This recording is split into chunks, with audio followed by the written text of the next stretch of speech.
Sprint presents Lie Detector. Kyle and Audrey have been hooked up to a lie detector. Let's see who's telling the truth and who's lying. I have iPhone Forever from Sprint, so I never have to wait to get the newest iPhone. I don't have iPhone Forever from Sprint, so it's 15 months until I can upgrade to the new iPhone 6S. But I don't mind waiting. And I'm not jealous of your new iPhone either. Honestly, I'm not lying. Get the fire extinguisher! On second thought, can I just switch to Sprint? The world's best offer on iPhone 6S. Get iPhone 6S as low as $1 a month when you trade in your iPhone 6. And with iPhone Forever, get a new iPhone every year, forever. Offer not available everywhere. Includes 21-month lease, no security deposit, excludes taxes, subject to well-qualified credit, new line port, and $36 activation fee. Requires smartphone trade-in, regular $22 a month. iPhone Forever's lease upgrade eligibility does not guarantee monthly payment amount, phone selection, or plan rates. Service is additional charge. Remaining lease payments due if service canceled. Restrictions apply. See Sprint.com. Blog Talk Radio. Hey, you are now tuned in to 110 Sports Talk. I go by the name Lynn Knight. Hey, running through the competition, no competition. You don't believe it, turn us up. Sit back and listen. We bringing you the stats, all the breaking news and facts. Want the latest on the biggest trade? Well, this is where it's at. We don't talk it, boy, we live it. Got that all around coverage. From track and field, you name a field, we got it all covered. No diss to Derrick Rose, but we don't talk that bull. Just wait till he get healthy, better watch out for them bulls. Slide over the hockey, shout out to them kings. Salute to LeBron James, y'all both got y'all rings. Looking for the real, you tune into the best. The sportologist and Mr. CJ Sports is up next.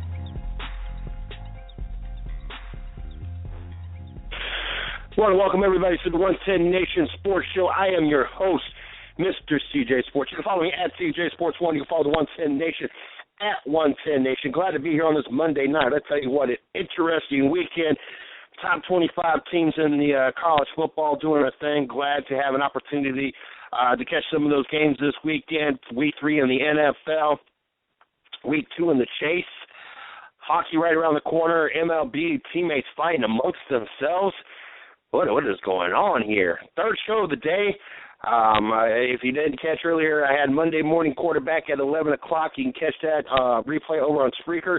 Also, we had at 7 o'clock, big. There you go, Steve Big Sweat, Bill Meyer, and myself had Rubbiness Racing at 7 o'clock. If you go back and catch the archive, like noted, catch it about the 21-minute and 15-second mark. We had some technical difficulties. Basically, I forgot to plug the mic in, so all you had was static on my end. So skip to the 21:15 mark, and you'll catch the rest of the show. We went on for about another 45 minutes after that.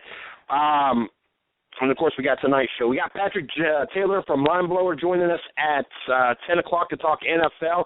I'm looking forward to that. Looks like Green Bay about to go 14-0 in a second goal from about the 3-yard line. We'll just go ahead and make that a touchdown now. 14-0, and Green Bay is up, and looks like I'm going to go 11-5 for the weekend. Of course, we all know I'm not happy without a 12-4 record. I at least want to be 75% or better. I will take the 11-5. I had a couple whoopsies. I guess I should have thought lesser of the Cleveland Browns and more of the Oakland Raiders. Same with the Baltimore Ravens. See, I got the Philly game right, got the Houston. San Diego, what is up with you? I don't understand that. And Miami did not show up at home against the Buffalo Bills. So they might be reviewing that. That might not be a touchdown. It might be a 3rd and goal from inches as they're reviewing that. So either way, it'll be 14-0 here shortly.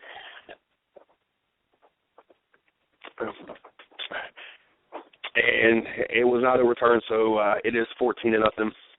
In this extra point attempt. Kansas City has never been beaten on Lambeau Field, so Green Bay is obviously trying to end that streak as they're up 14-0. Looking forward to catching the rest of this game. A lot of things in the sporting world to talk about, a lot of announcements to make. Don't know where to begin, honestly.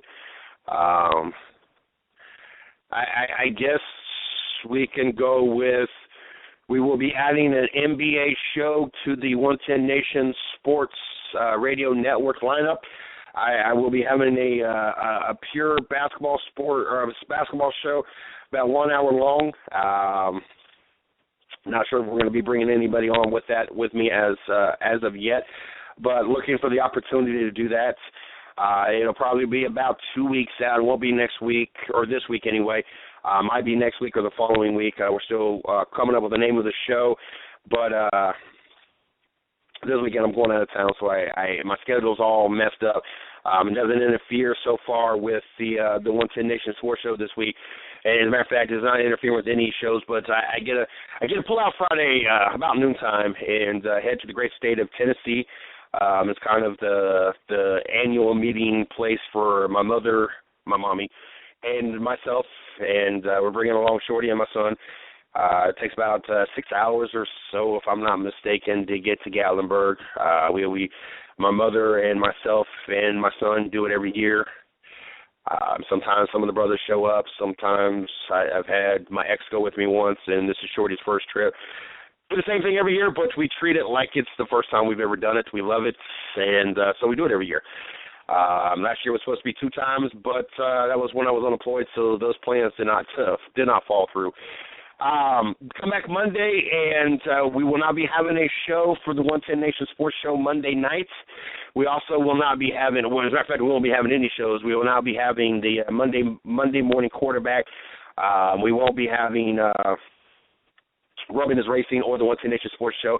I got to work during the day, and we got the invite to the Chip Canassi Sound Garage VIP events we went to last year. We get an opportunity to hang out with the Chip Canassi staff, drivers, get asked questions, get photo ops, all that cool stuff, as we did last year, and you saw the pictures from it last year, looking forward to doing it this year.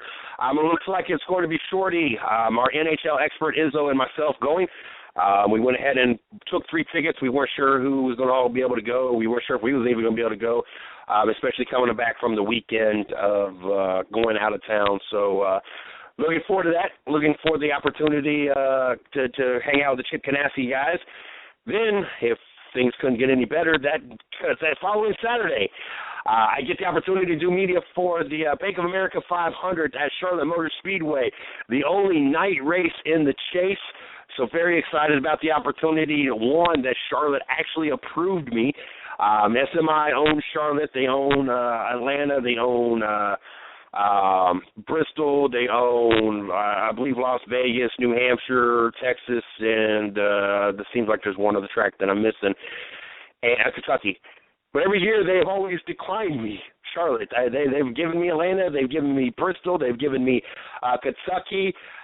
They didn't do Bristol this spring or this fall race because it was a packed house. They gave me cold passes, and I just couldn't do nothing with it. They've actually approved us for the Las Vegas race, I believe, once too. But we were not able to go, obviously. This year I got approved for Charlotte. I don't know, is it just because I was nice about the situation and not be able to get into Bristol? Or maybe there's just not as much as a demand for Charlotte. I know last year that was where one of the big fights happened after the race, and I was mad because I was not there and I was supposed to be there last year or had the opportunity to go last year. The company that I was affiliated with gave me the opportunity, and that's I had to turn it down, and then we got to go to Martinsville instead. So looking forward to be able to go to Charlotte, a nice little trip up the road, about an hour and a half. Saturday night racing, so looking forward to having that opportunity. It's great. I love doing it, and I love having the opportunity to be in media, go to Charlotte's night race, first race after into the next round, so things should be heating back up and be interesting again. Then we follow that up November 7th, Steve Billmeyer and myself, yes, old school and new school. We're going to go back to Charlotte Motor Speedway for the World of Outlaws World Tour, World Championship, World of Outlaw World Finals. So Steve Billmeyer and myself, we're going to go out there and do that and get to hang out for the first time together and give him an opportunity to school me on some sprint car racing. I've never really, I've watched some, but I've never really gotten into it. So looking forward to that opportunity and looking forward to hanging out with Steve Billmeyer. I mean, man, in my eyes, is a legend, and so he's done a lot of things I would love to have the opportunity to do. So looking forward to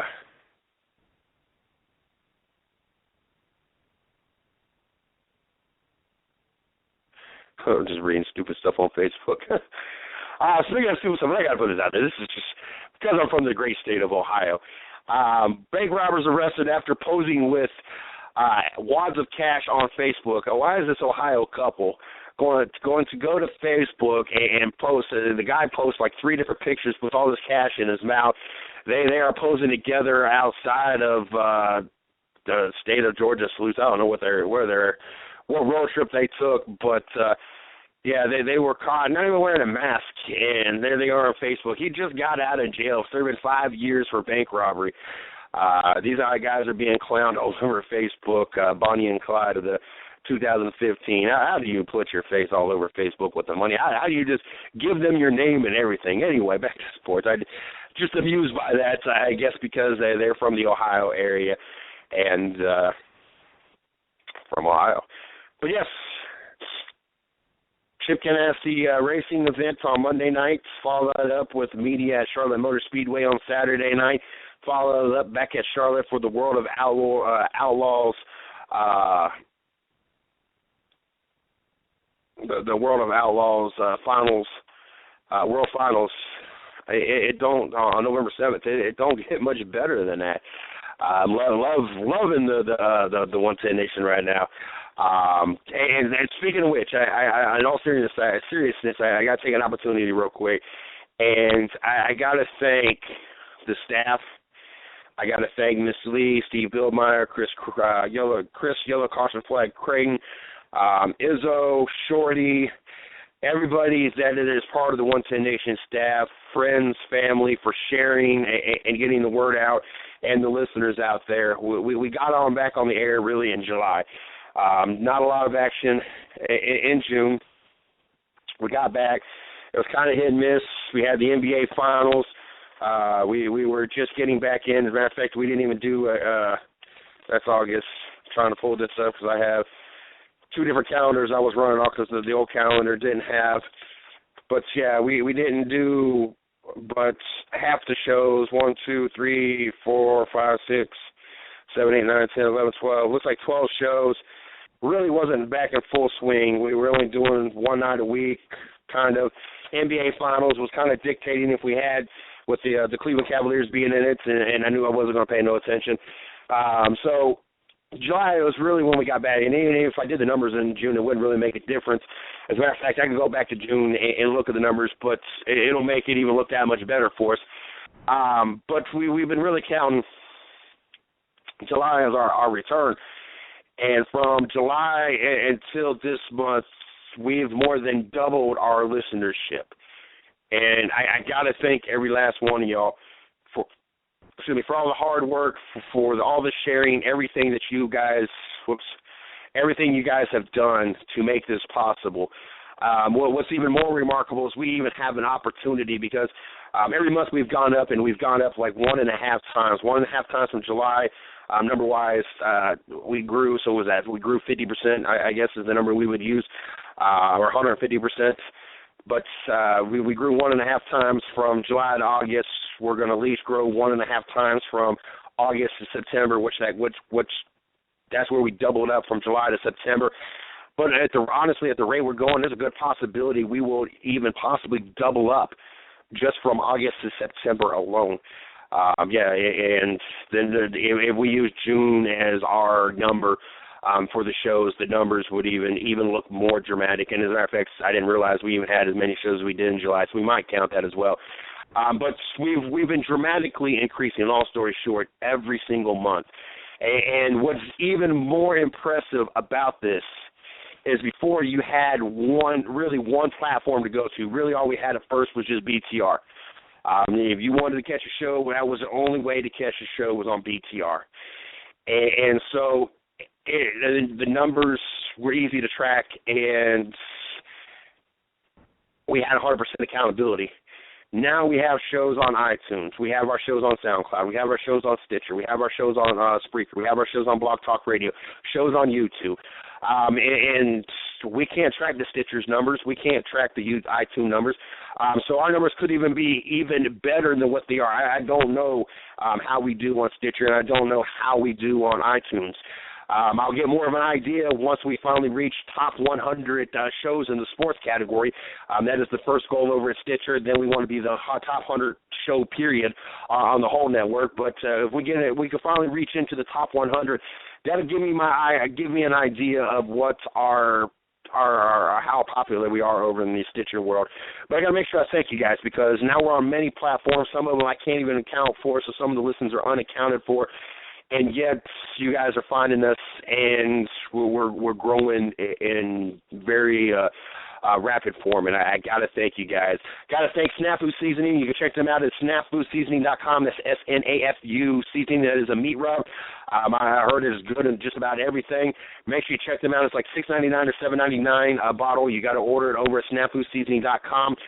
They are the sponsor of the Racing with Big Sweat show on Thursday night. If you don't know our show schedule, make sure you guys check out all the shows. We got Monday morning quarterback at 11 a.m. on Mondays. We got Rubbing Is Racing at 7 p.m. on Mondays. Monday through Wednesday, we got the 110 Nation Sports Show 9 to 11 p.m. Eastern Standard Time. And then on Thursday nights, we got Racing with Big Sweat. Also, I have a series that I'm running on the 110 Nation. Is the man behind Mr. CJ Sports. If you want to get to know a little bit more about myself, my personal, if you want to be able to relate, I'm giving you guys an opportunity to get to know me on a personal level. There's not too many CEOs, founders, whatever label you want to slap on it, that takes the opportunity away from their schedule. And I'm not saying I got this over-dramatic schedule, but I am a manager. I do work a full-time job. I do help raise 4 kids with only one of them being biologically mine. I help maintain a house. I got a blog site. I got many shows. A lot of things going on. I do have a full schedule. And yet I take 30 minutes to the side. Right now I'm looking about 4 to 5 days a week. We've done 3 days. I've gone 3 days in a row. We'll have a show episode again tomorrow. But it gives you an opportunity to know me on more of a personal base.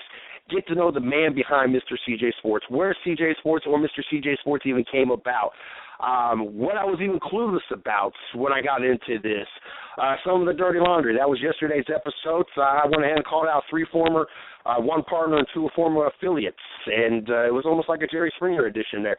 I got a lot of comments and replies and stuff on that, so make sure you guys check out that as well, as I try to get up close and personal with the fan base, let you know about what's going on, what has gone on, what the last 4.5 years has been like, what the future and the present is and is going to be, and drop some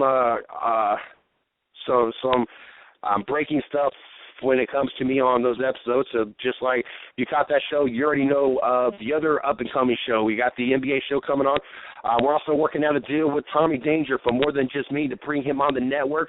I'm uncertain about the details, when and how often, but looking forward to giving them an opportunity to put the show on our platform to help continue growing as a foundation, an organization, to help raise money and awareness for cystic fibrosis. And, it was our honor and a privilege. Every time he comes on, great guy, great cause, and looking forward to having them on the 110 Nation Sports Radio Network. I know it's not necessarily a sports show, but it is for a great cause, a great opportunity, and looking forward to doing that and bringing these guys on board.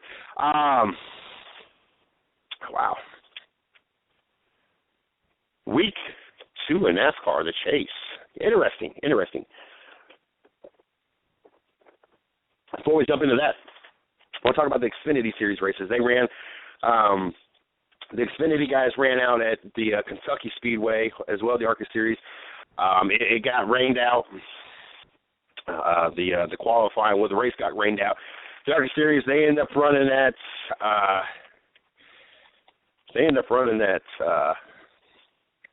Saturday instead of Friday night. Bunch of young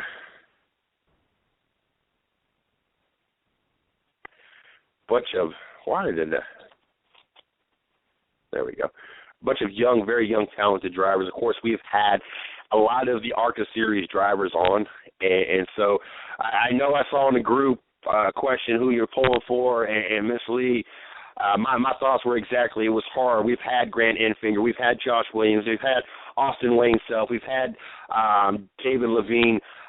We've had Sarah Cornett-Ching. I mean, those all drivers right there, 4 of the top 7 drivers in the standings alone on the race. We've also had Mason Mitchell, who has competed in some races, the owner of the Austin Wayne Self machine. So it's hard to have one driver that you're trying to pull for. I try my hardest to pull for as many of the drivers we've had on the show. It's great to have these drivers on. And so I kind of feel dedicated and obligated to kind of cheer for them all, and that's kind of what I do. Pole sitter was, why am I drawing a blank? Because I try to get them on the show, and we've been working hard to get them on the show, and I guess I should have went to the qualifying first. Byron Williams, I don't even know why I drew a blank, and I still don't even see him on here. There you go, Byron Williams.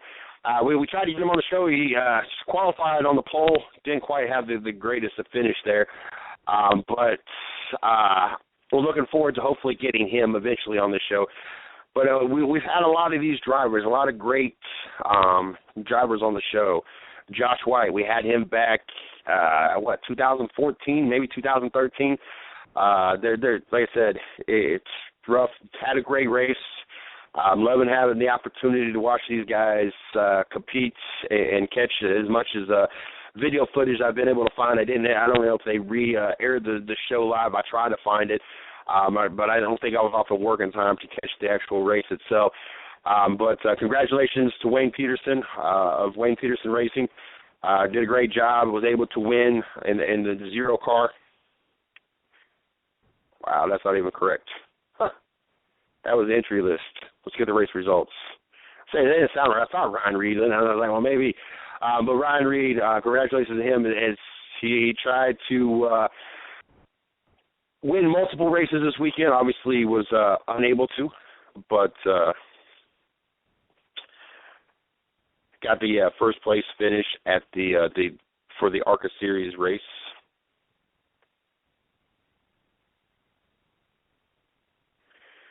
Had the opportunity to watch the Xfinity Series race. Always a great race at Kentucky. Getting to watch a bunch of talented drivers out there. Ryan Blaney ended up winning the race. The Xfinity points chase got a little bit tighter. What was great about this weekend was the fact that it was a standalone race. In other words, there was no Sprint Cup guys there. Sprint Cup was in New Hampshire. None of them decided to make the trip over to compete in the Kentucky race. So we got to see just raw talent out there, and it was great to see that. Ty Dillon got second, Regan Smith third, Chase Elliott fourth. Brandon Jones, we'll talk a little bit about him here second, got fifth. Your points leader, Chris Buescher, got seventh. Eric Jones, eighth. Darrell Wallace, we'll talk about him a little bit, ninth. Matt Tiff, 10th. Great race. Great keeping the top three. It's definitely making the Xfinity Series a series to watch as the three top contenders, really the only three really in the serious threat of winning the championship. Not that fourth and fifth in the points couldn't come back, but it's very unlikely at this point. We're really just kind of narrowed it down to Ty Dillon, Chase Elliott, and, of course, Chris Buescher, your points leader. Chris Buescher, not the strongest car. Had stayed, I think, like 10 through 15 most of the race. Finishing seventh was really a good finish for that team. They just kind of moved themselves up there towards the end of the race. Just not one of those tracks that Chris Buescher is, traditionally done well at, so wasn't really that much to be expected. Brandon Jones got the word this weekend that he will be driving in the RCR car in the Xfinity Series next year, full ride. So looking forward to that talent. Pit stops at the end kind of shuffled him back as he was up towards the front.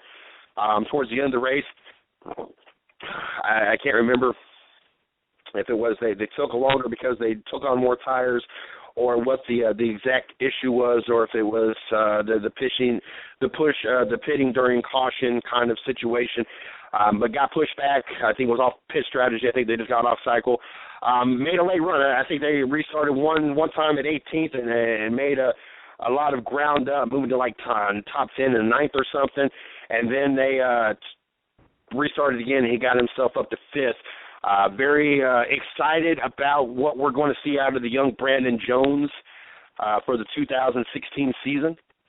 Very, very talented. I liked what I got to see. I'm not an RCR guy, but I tell you what, I was definitely excited. That was my main focus at the end of the race, was watching to see if Brandon Jones can make his way back up through the field when the pit strategy did not come out the way that they were hoping. After the race, Brian Scott finished 13th. Darrell Wallace early in the race had touched. Weren't happy with each other. Brian Scott went over, reached into Darrell Wallace's car. It looked like he swung on him. You can't really tell. And they had a little bit of words after the race as well, a lot of beeping out, and then the audio just kind of cut out because there was a lot of cussing going on. I was kind of irritated with that. What was even more entertaining was Darrell Wallace's post-race interview. They caught up with him and was asking him about it, and he just kind of acted like he had no idea what they were talking about. It wasn't like, he got to run in the mouth or saying no comment or anything like that. It was more kind of, what are you talking about? I don't know what you're talking about. Kind of, it was really weird. I know that it was probably kind of prevent himself from saying something that would possibly get him put on probation or fined or anything else, but it was just kind of weird. And I know afterwards they went on Twitter, and it was beefing back and forth on Twitter as well later on. But I don't know, it was just kind of weird, the whole interview process, and I don't know quite. I think they'll review the touchdown. Looks like Kansas City just scored, but I think he honestly fell about a half a yard short. So Jamal Charles, who actually might have made it to the end zone without fumbling this week, and did the double check, and his hand, no, he's probably, they're going to probably count as a touchdown. So his take of the double check and his ridiculous-looking stupid dance, I guess we're not going to have to see it again because he's done it, and they're not going to overturn that. Right now, there's going to be Green Bay 14, Kansas City 7. But it was just really weird. I'm curious to see if you get to a point that Darrell Wallace and Brian Scott are totally eliminated. They're up there in the points, but not a real serious threat. Darrell Wallace is. I think he's going to play nice, but as we get to a point where he is too far out of contention, right now he's 5th, 108 points back, really unrealistic, but not necessarily. Brian Scott, 125 points back. Really, both of them on the outside looking. I mean, honestly, we're only looking at the top three. We're looking at Busher, Ty Dillon, 19 points back, Chase Elliott, 25 points back. Maybe Regan Smith at 47, but we don't even really count him. And then everybody else is kind of is either 108 points, Darrell Wallace, or on back. So I'm wondering, my question earlier when we was on Rubbing with Racing is, will this affect the three up front?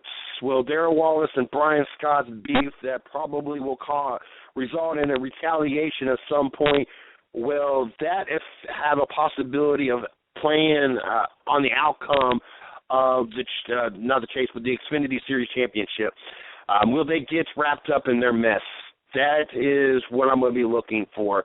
I hope they have enough sense to do what they do off the track or out of the way, but when young, hot heads prevail, you never know. Another big news, a couple other big headlines before we get into talking about New Hampshire is Tony Stewart is going to retire to the 2016 season. Really not a big surprise. When we talked earlier today, I really hope that what he is remembered by is what he has done off the track. I mean, he's done a lot of things on the track, 3 championships, known for running the Indianapolis and the World 600 in the same day. Really one of the first successful, not the only, and not the first, but one of the first really successful open-wheel / NASCAR drivers. It just seems to be a hard conversion over for a lot of the drivers.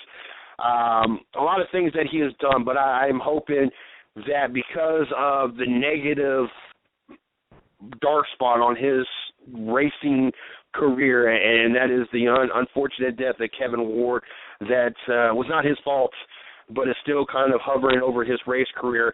I'm hoping that for his sake and for the sake of all the Stewart fans, he's remembered for all the great things he does. And I know he doesn't get a lot of publicity. He doesn't do it for the spotlight. He doesn't do it to get that attention. This man does a lot of things behind the scenes. Kevin Swindell's family, he flew them out and flew him to Kevin on his personal helicopter or jet, whatever it was. He does a lot of great charity work, does a lot of great things for a lot of people, and because he does it under the radar, and it is not like some of these athletes that just does it for publicity, you don't get to know about it much. You don't hear about it. You don't know that side of him. So I'm hoping more than anything that part of him kind of gets, and I hope that part of him gets exposed a lot throughout his last season, and people can focus on what he has done for other people over all the years versus worrying about what happened one night on a sprint car, in a sprint car race, on an underlit dirt track that was unfortunately taking the life of somebody, but at the same time not his fault. Hall of Fame was the other question I asked, and I think because he is the second owner, driver, champion, I think he has a spot in Hall of Fame, and for no other reason.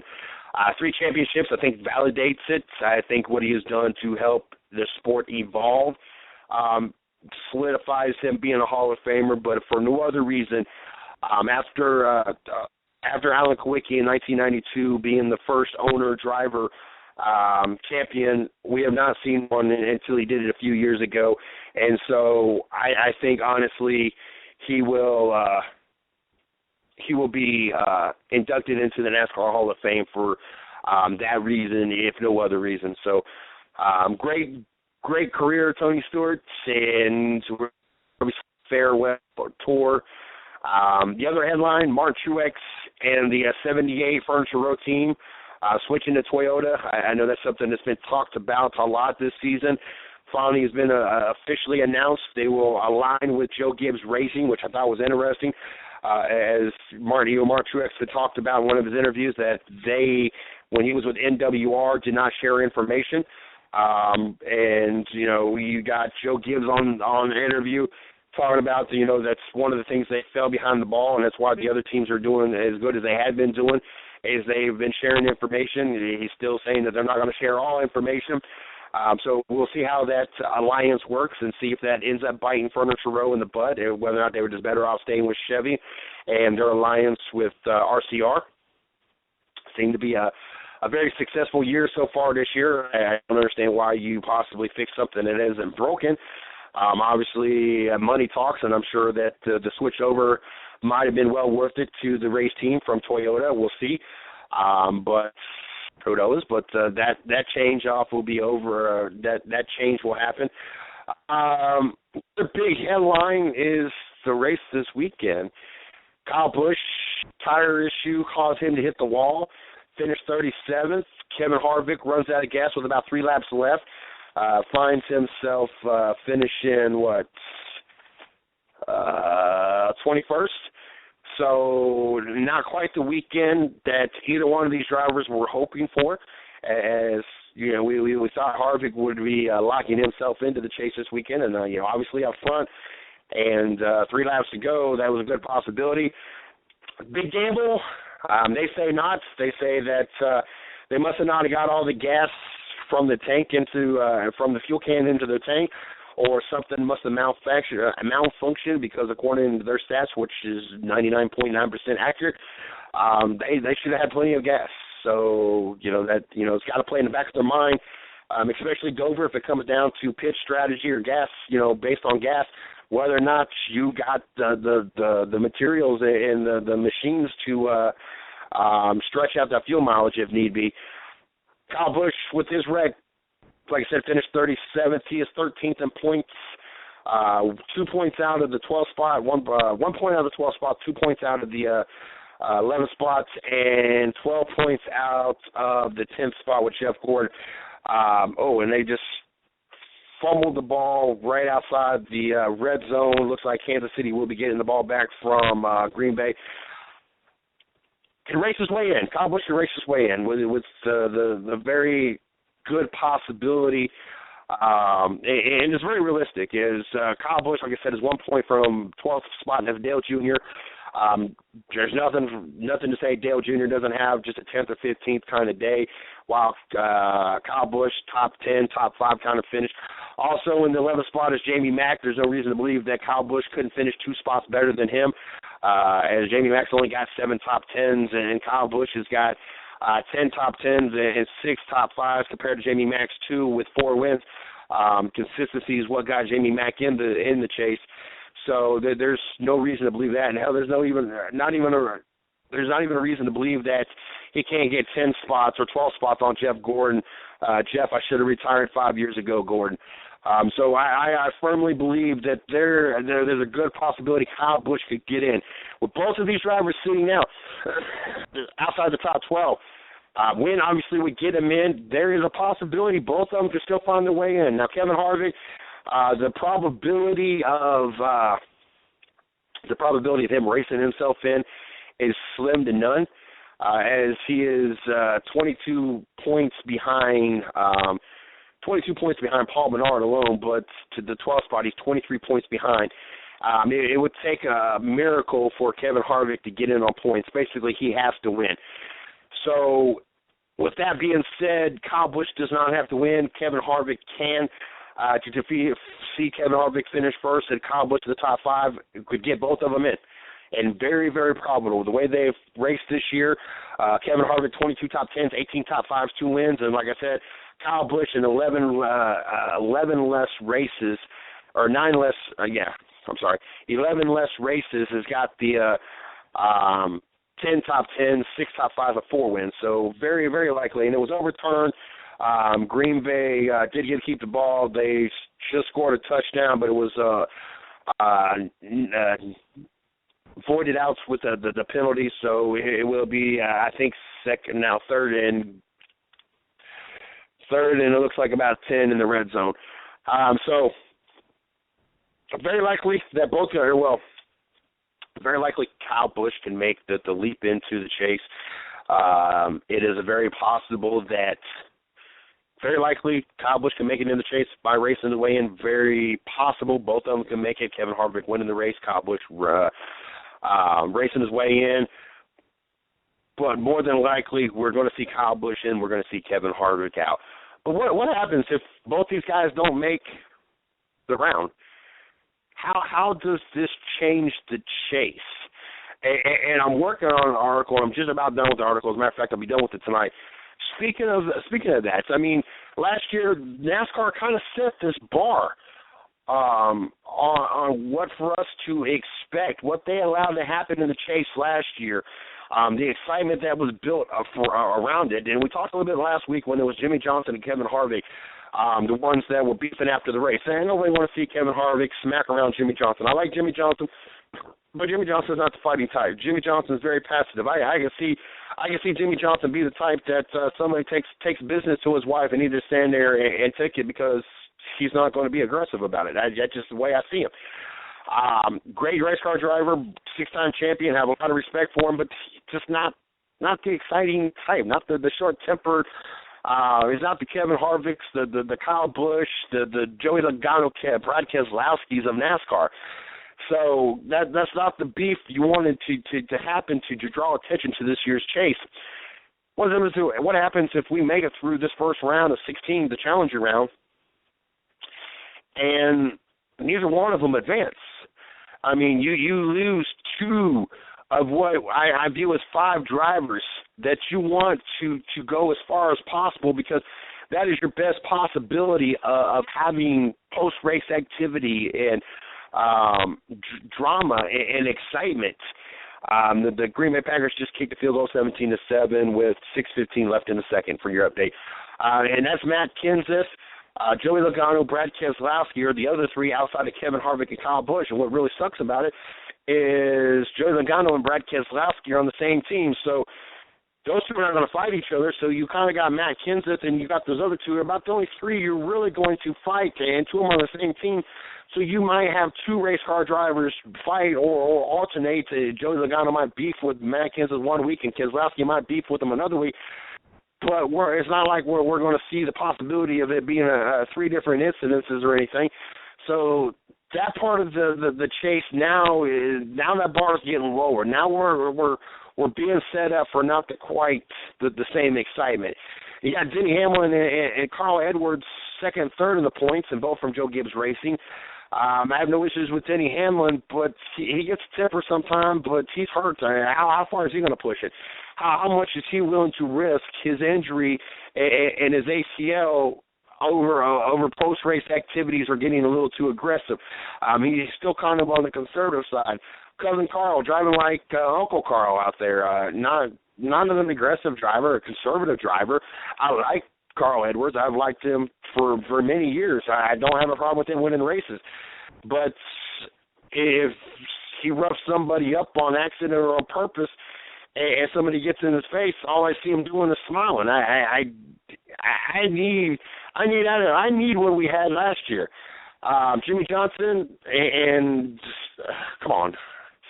Can you ever see Jimmy Johnson be in an altercation, a real altercation? Ryan Newman is not going to – you got five drivers that are in on points. You got Ryan Newman, you got Jeff Gordon, Jamie Mack, Paul Menard, and Clint Bowyer. So those five right there are consistent but are not a serious threat to be a real threat when it comes down to the Final Four. Yes, Ryan Newman made it last year. This is not the great run that he had last year.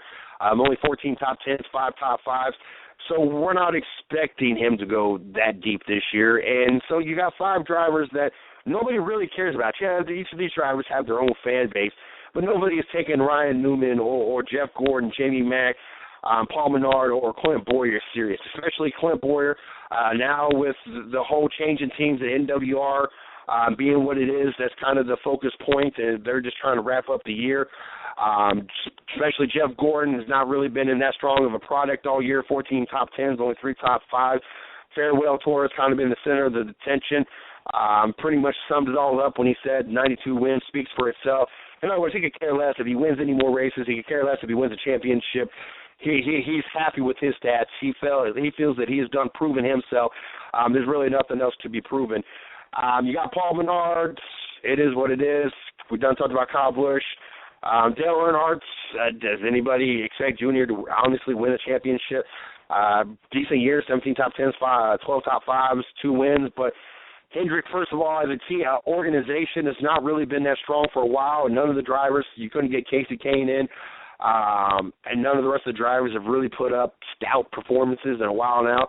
I honestly don't even know. Well, I was going to say I don't even know the last time a Hendrick Motorsport car won, but hell, I don't remember the last time a non-Joe Gibbs racing car even won. So, that's carried over there. So that leaves you really one driver left. Well, two drivers left. Kurt Busch, which has not been consistent at all. I say that with 9 top 10s and 15 top 10s, 9 top 5s. But they've been flashy, and it's been non-consistent. Yeah, they've had a better than average year, but it's not championship material. Now, he might surprise us. When they are on, they are on. They are like Kevin Harvick. When they are bad fast, they are bad fast. And obviously with 2 wins and all those top 5s, I just can't see them mustering up enough races in a row to be a serious threat for a championship. And then you got Martin Truex, who now their focus is on the fact that they're switching over to Toyota. When my headlines today were Tony Stewart retiring, Martin Truex switching to Toyota, and it seemed like there was one other topic, and it wasn't really the chase or the drivers in the chase. I think the only other topic was that restart. We'll talk about that. That tells you about the chase. It's when we saw that Kevin Harvick and Kyle Busch might possibly not make it. It took a lot of wins out of the sail of the chase. It was like a punch to the stomach. And hopefully those two continue on because you heard it. I mean, there's not really much to look forward to after you eliminate those two. Those two help kind of keep the pot stirred and bring us excitement and action. I'm not saying there's not going to be some action, but it's definitely going to be down a few notches to what we was expecting and what the bar was set at last year. So hopefully they both muster through. Matt Kenseth wins the race. That's what? God, how many races in a row is the Joe Gibbs Racing team won? This team is just 1-2 finish again. And I'm trying to go back to when the last time that we had a non-Joe Gibbs Racing driver win the race. We know that they won at Chicagoland. We know they won at Darlington. I want to say that they won there at Matt Kenseth won there. I thought so. So they won at Richmond. I figured that was the case. So we go back to Richmond. We go back to there. Let's go back to Bristol. I can't remember who won Bristol. It seemed like Joe Gibbs Racing won at Michigan.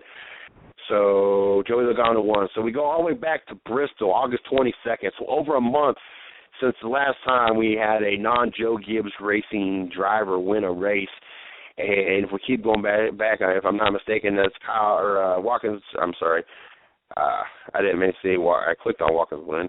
That was Joey Logano, but Michigan was a Joe Gibbs Racing machine, and then that was when that stretch of runs where we seen a lot of Kyle Busch wins as Kansas won at Michigan, and then before that we had that stretch of because Pocono was Matt Kenseth, Brickyard was Kyle Busch, Kentucky I want to say was Kyle Busch, and I want to say New Hampshire was possibly with Kyle Busch as well. Yeah, so only two, and that's Joey Logano out of the last 10 races. There's not been a Joe Gibbs Racing car. So once again they showed dominance. Once again they finished 1-2. Still 1-2-3 in the points. The only person not is Kyle Busch, and that's due to the wreck. Like I said, Kevin Harvick, 3 laps left, had an opportunity, ran out of gas.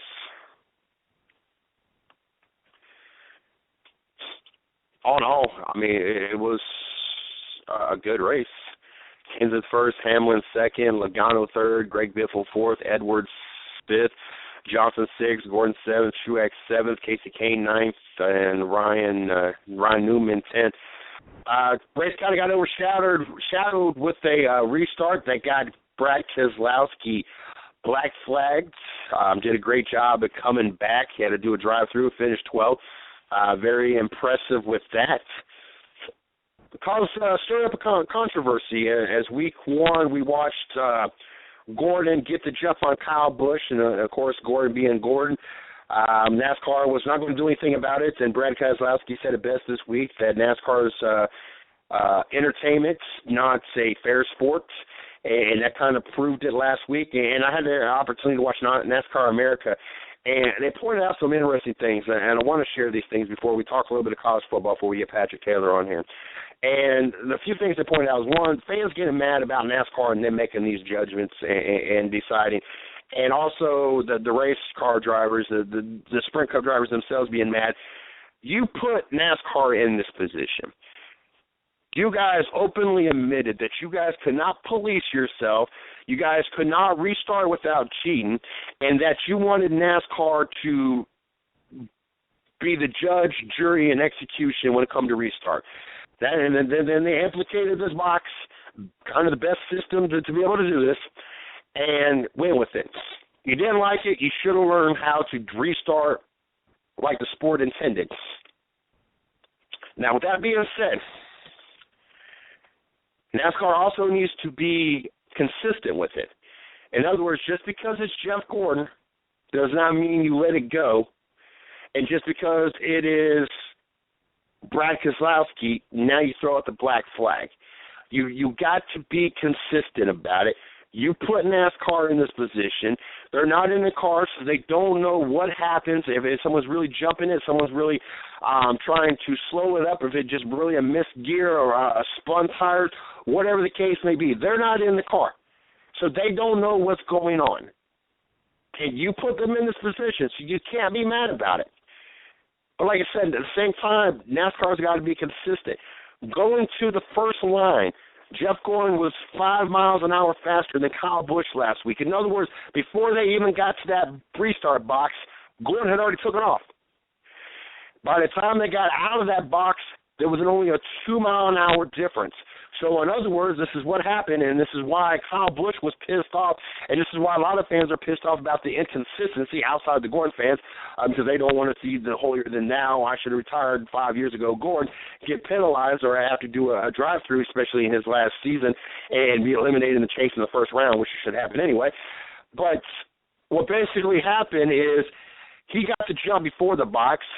Kyle Busch went ahead and did the start in the box like he was supposed to. So, in other words, going into that box, Gordon had took off. When they crossed that line, he was 5 miles an hour faster. Kyle Busch waited until he got in the box like he was supposed to, took off, got it down to 2 miles an hour, slower than Jeff Gordon when they got to leave that box. Gordon got the position. That to me is the key point here that was pointed out. If Gordon wouldn't have got the position or would have backed off just like going below the double yellow lines at a super speedway, I don't think I would have had an issue with it. Even though he jumped it, he didn't advance his position, but he did advance his position. The big difference between last week and this week, I know that it looks like Greg Biffle kind of slowed down, but if you go by the technology that was provided in NBC Sports and Fox Sports and everybody else when they showed the speed and how fast they're going, it never shows Greg Biffle slowing down. It might show him slowly going up, and the other cars taking off faster because they see the other side kind of moving, and they know it's time to go, and they might bunch up behind him. But the difference is where Gordon was already 5 miles an hour faster than Kyle Busch when they got to that first line, and then finally, once they crossed that line, Kyle Busch got going like he was supposed to. Brad Keselowski and Greg Biffle were 2 miles an hour difference. Brad Keselowski was only 2 miles an hour faster, and when they left it, he was still only 2 miles an hour faster. So he was maintaining pace with Greg Biffle, regardless of what the camera actually looks like. Is I know it looks really bad when you look at it. It looks like Greg Biffle, it looks like Brad Keselowski took off without Biffle, or B, it looks like Greg Biffle slowed down intentionally. Neither one of those are true. They maintain the same differential in miles per hour from when they went into that box to when they left that box. Why NASCAR decided to pick Brad Keselowski is beyond me.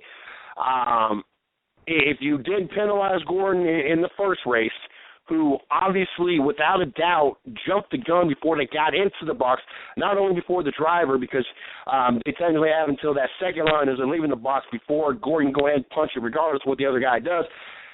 It was obvious he jumped it before they got into the box. You look at Keselowski and Biffle's situation, they were the same speed difference going into it as they left it, and when they went to leave that box, Keselowski was only about a foot ahead of Biffle. It wasn't like he was a half a car or so like Jeff Gordon. And the key point, and like I said in the first one, Gordon advanced his position. Keselowski did not advance his position. He made sure that he did not advance his position. I honestly believe he lit up enough to make sure he did not advance because he did not want to take a chance of being black flagged, which it ended up backfiring. I don't have a problem with them calling it, and I have no problem with them being in those roles. If the drivers know that they can't handle it, they're not mature adults and true professionals to be able to restart the races without having to be babysitted, that's fine. But don't cry about it when they do it. In NASCAR, be consistent. You can't punish Gordon for obviously restarting early, but then punish Brad Keselowski, which clearly showed that he did not jump the gun early. You got to be fair. I don't care that Gordon's in his farewell tour, and I don't care that there is a crap ton of Gordon fans, and I still don't understand why. But I understand there's a crap ton of Gordon fans, but you got to be consistent. we would kind of watch the same thing happen when Gordon was about to make the chase a few years back, and they decided to open a 13th spot just so Gordon could be in the chase. Kind of the same scenario. They're going to make sure that, especially this year, I'm not going to say they're going to pave the path for him to win a championship, but they're going to try their hardest to kind of look the other direction to make sure that Gordon has an opportunity to possibly win his 5th championship and at least go out on top for as long as he's been in the sport. Dover, obviously, you got 2 drivers that are on the same mentality, one win, or at least top 5. Should make for an interesting race. Curious to see what the restarts are going to look like. Kevin Harvick, once he officially becomes eliminated, if that is the case, I'm definitely interested to see. Wow, that play was just busted up, and Green Bay just went up 24-7. Offsides on the defense, the team, everybody just kind of stood around for a minute.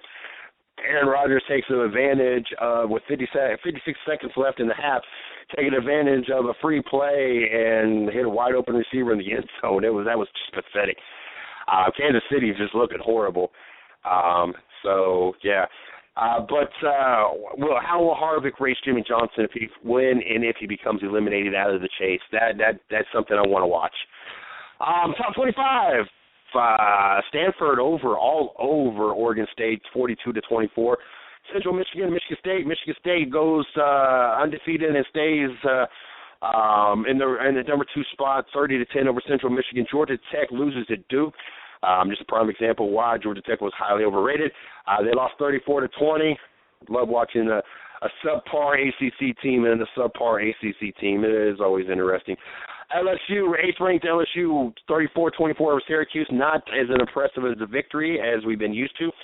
BYU, 22-ranked BYU, just let Michigan show the entire world that Michigan is finally back to being legit, which is great for the Big Ten. Makes some legitimacy when Ohio State beats them and Michigan State later on this year, instead of teams such as Arkansas, who loses again this week to Texas A&M. To quit crying about their schedule. Ohio State's already got to play the number 2 team in the nation. And Michigan, I believe, has made the top 25 in the polls as well. We're going to check them here in a minute. Southern at Georgia. Georgia wins 48-6. Baylor all over Rice, 70-17. Ohio State victorious over Western Michigan, 38-12. Still a lot of work on that offense. They're getting better. That defense, very stout still. Got to improve on that run game. Western Michigan was running all over Ohio State there for a good part of the game. But 38-12, hold on to that top spot. Oklahoma State all over, I say all over Texas, but over Texas, 30-27. Texas had an opportunity to win the game. They kind of threw that away with a really bad punt deep in their end. The punter just dropped the ball. Actually, I think it bounced off his helmet, if I remember correctly. Horrible kick, which led, I think it was tied at the time, led to Oklahoma State kicking a field goal, or they might have got a touchdown at that point. They might have been up. Either way, it cost them the game. Special teams has really hurt Chuck Strong and the Texas Longhorns. UMass, Notre Dame wins 62-27. Alabama over L.A. Moore. Louisiana Moore, 34-0. TCU in a thriller over Texas Tech, 55-52. He missed that. Boykin threw a pass to one of his receivers. It deflected off him, and another receiver in the back of the end zone tiptoe catches it for the touchdown, puts him up. If TCU stays in the top 5, I want to smack somebody. That is the second unranked team that they've beat by less than a touchdown. This one by 3 points. And Texas Tech almost came back. Couldn't tackle the quarterback on the last play. Passed it downfield. They kept pitching it back and got down all the way down to the 10-yard line before they were hit out of bounds.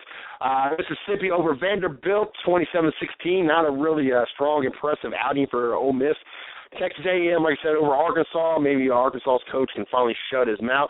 Texas A&M, 28-21. Missouri loses to Kentucky, 21-13. Wisconsin over Hawaii, 28-0. Wow, that's 60-0 between them and Ohio State, 22th ranked 22nd ranked Wisconsin. Northwestern continues their undefeated ways. 17th ranked. A lot of top 10, Big Ten teams in the top 25 for a weak conference. I don't know what Arkansas coach was quite talking about. 24-19 over Ball State. UCLA over Arizona, 56-30.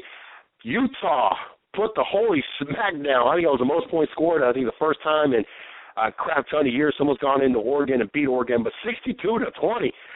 Oregon just in shambles at this point.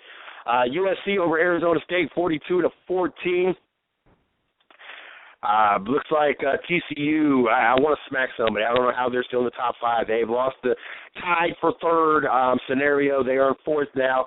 Honestly, I would still like to see Georgia over top of TCU. Probably would like to see Notre Dame above TCU, LSU above TCU, probably even Utah. I'm not quite understanding how TCU is still managing to be in the top 4 when they won by 6 points to Minnesota.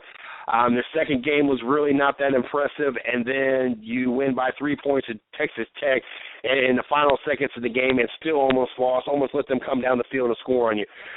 Baylor 5th, Notre Dame 6th, UCLA 7th, Georgia 8th, LSU will be 9th. Utah did get one vote for the top spot to the 10th spot. Florida State still hanging around number 11. Kind of scratching my head on that. Clemson 12th, Alabama still, in my opinion, should still be at least in the top 10. I understand why they got them down to 13th. You lost to an Ole Miss team, that's number 13. They're ranked 15th at the time. I understand that, but obviously they got that wrong in the beginning, and they went and jumped from 15th all the way to 3rd in 1 week, just beat the number 2 team with other qualified teams to be up there. Ole Miss did get 10 votes. Michigan State got 5. Of course, Ohio State clears up the rest with 45 votes for the top spot. Texas A&M moves up to 14th. Oklahoma 15th. Northwestern moves up to 16th. USC 17th. Stanford 18th. Wisconsin moves up to 19th. Oklahoma State 20th. Mississippi State 21. Michigan, yes, I said Michigan. Michigan, the Wolverines, the team up north, as it says on Ohio State's 2014-15 championship trophy. They refused to put Michigan on it. 23rd ranked West Virginia, California 24th, Florida with that comeback victory over Tennessee. I told you guys, when Tennessee played that nobody team in week 1 and their defense allowed 527 yards, I told you Tennessee was not going to stay in the top 25. As much as people talked about Tennessee and taking that side, their division, when they allowed 527 yards and barely won their game, that was all I needed to know. And people talking about stunner in Florida, there was not a stunner. It was something that was coming. But, Arkansas's coach, what again about that Big Ten team and the easy schedule and the lack of talent over there? We hold 1, we hold number 2, we hold number 16, we hold number 19, and we hold number 22. We got a fifth of the top 25. They might not be the most representatives. You got Mississippi, Ole Miss. You got Georgia, you got LSU, you got Alabama, you got Texas A&M, and I believe Mississippi State might be SEC. I'm not 100% sure. Florida, so you at least got 6, possibly 7. So SEC obviously still runs the top 25, but I always said Big Ten and SEC, that's your conferences. Everybody else, their records and their stats really mean nothing to me. If you ain't doing it in the SEC, the Big Ten, then you're really not doing anything. You're not impressing me none. That's why Jameson Winston, Marcus Mariotto, why am I drawing a blank on the other name? Geno Smith. That's why nothing that they did in college football ever impressed me, and the talk about these players just is funny to me because they're in weak conferences. I mean, it's like comparing apples and oranges. I don't know. But anyway, I'm going to check the studio, and I believe that I should have a little special guest in the names of Patrick Taylor from Line Blowers in my studio, and I do. You guys are new to the Monday night show. Patrick Taylor works over at Line Blower. He comes over on Monday and Tuesday nights at 10 o'clock to talk NFL. We get an opportunity to kind of air out the previous week's games, topics, and there's a lot to talk about. And looking forward to having the opportunity. So without any further delay, let's get Patrick on the show. How are you doing tonight? Good, man. How are you doing? I'm doing great. I'm gonna rebuttal that. I'm doing good. I feel that I'm not doing great or doing my job unless I'm 12-4 for the week. I want at least 75% rate. This is my second week. As long as Green Bay keeps beating the crap out of Kansas City, I will finish 11-5. Not quite where I want to be, but it could be worse. But personal reasons, I want to be 75%, and then the multiple football pools that I'm in this week, I'll be in 3 of them.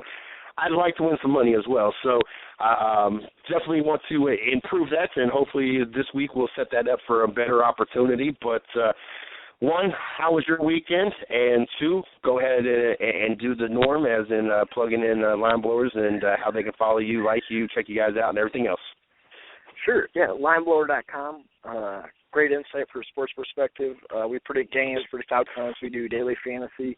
Newest thing since last time we talked, we have Bovada as a new affiliated partner, so all Bovada is going to be our premier advertiser. So come check us out, check Bovada out, and anything we talk about here will always be on the site and all the good things that we talk about. So lineblower.com, lime_blower at Twitter, and then, of course, on Facebook, lineblower. Well, congratulations on that. I know that no matter how big or small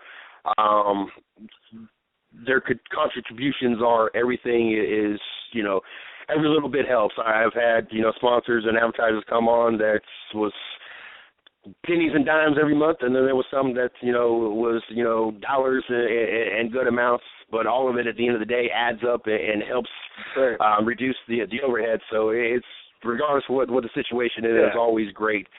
So congratulations on that, and I'm looking forward to seeing you guys continue to flourish and expand and keep doing what you guys are doing. You sent me a list of things we're going to talk about today, and interesting weekend. A lot of different headlines, injuries, and some of them are on here, some of them are not. One of the topics I surprised you didn't throw on there, and we might talk about tomorrow night. Cam Newton and this whole "you're not old enough to get this call" scenario. I'm looking forward to either today or tomorrow getting in that topic.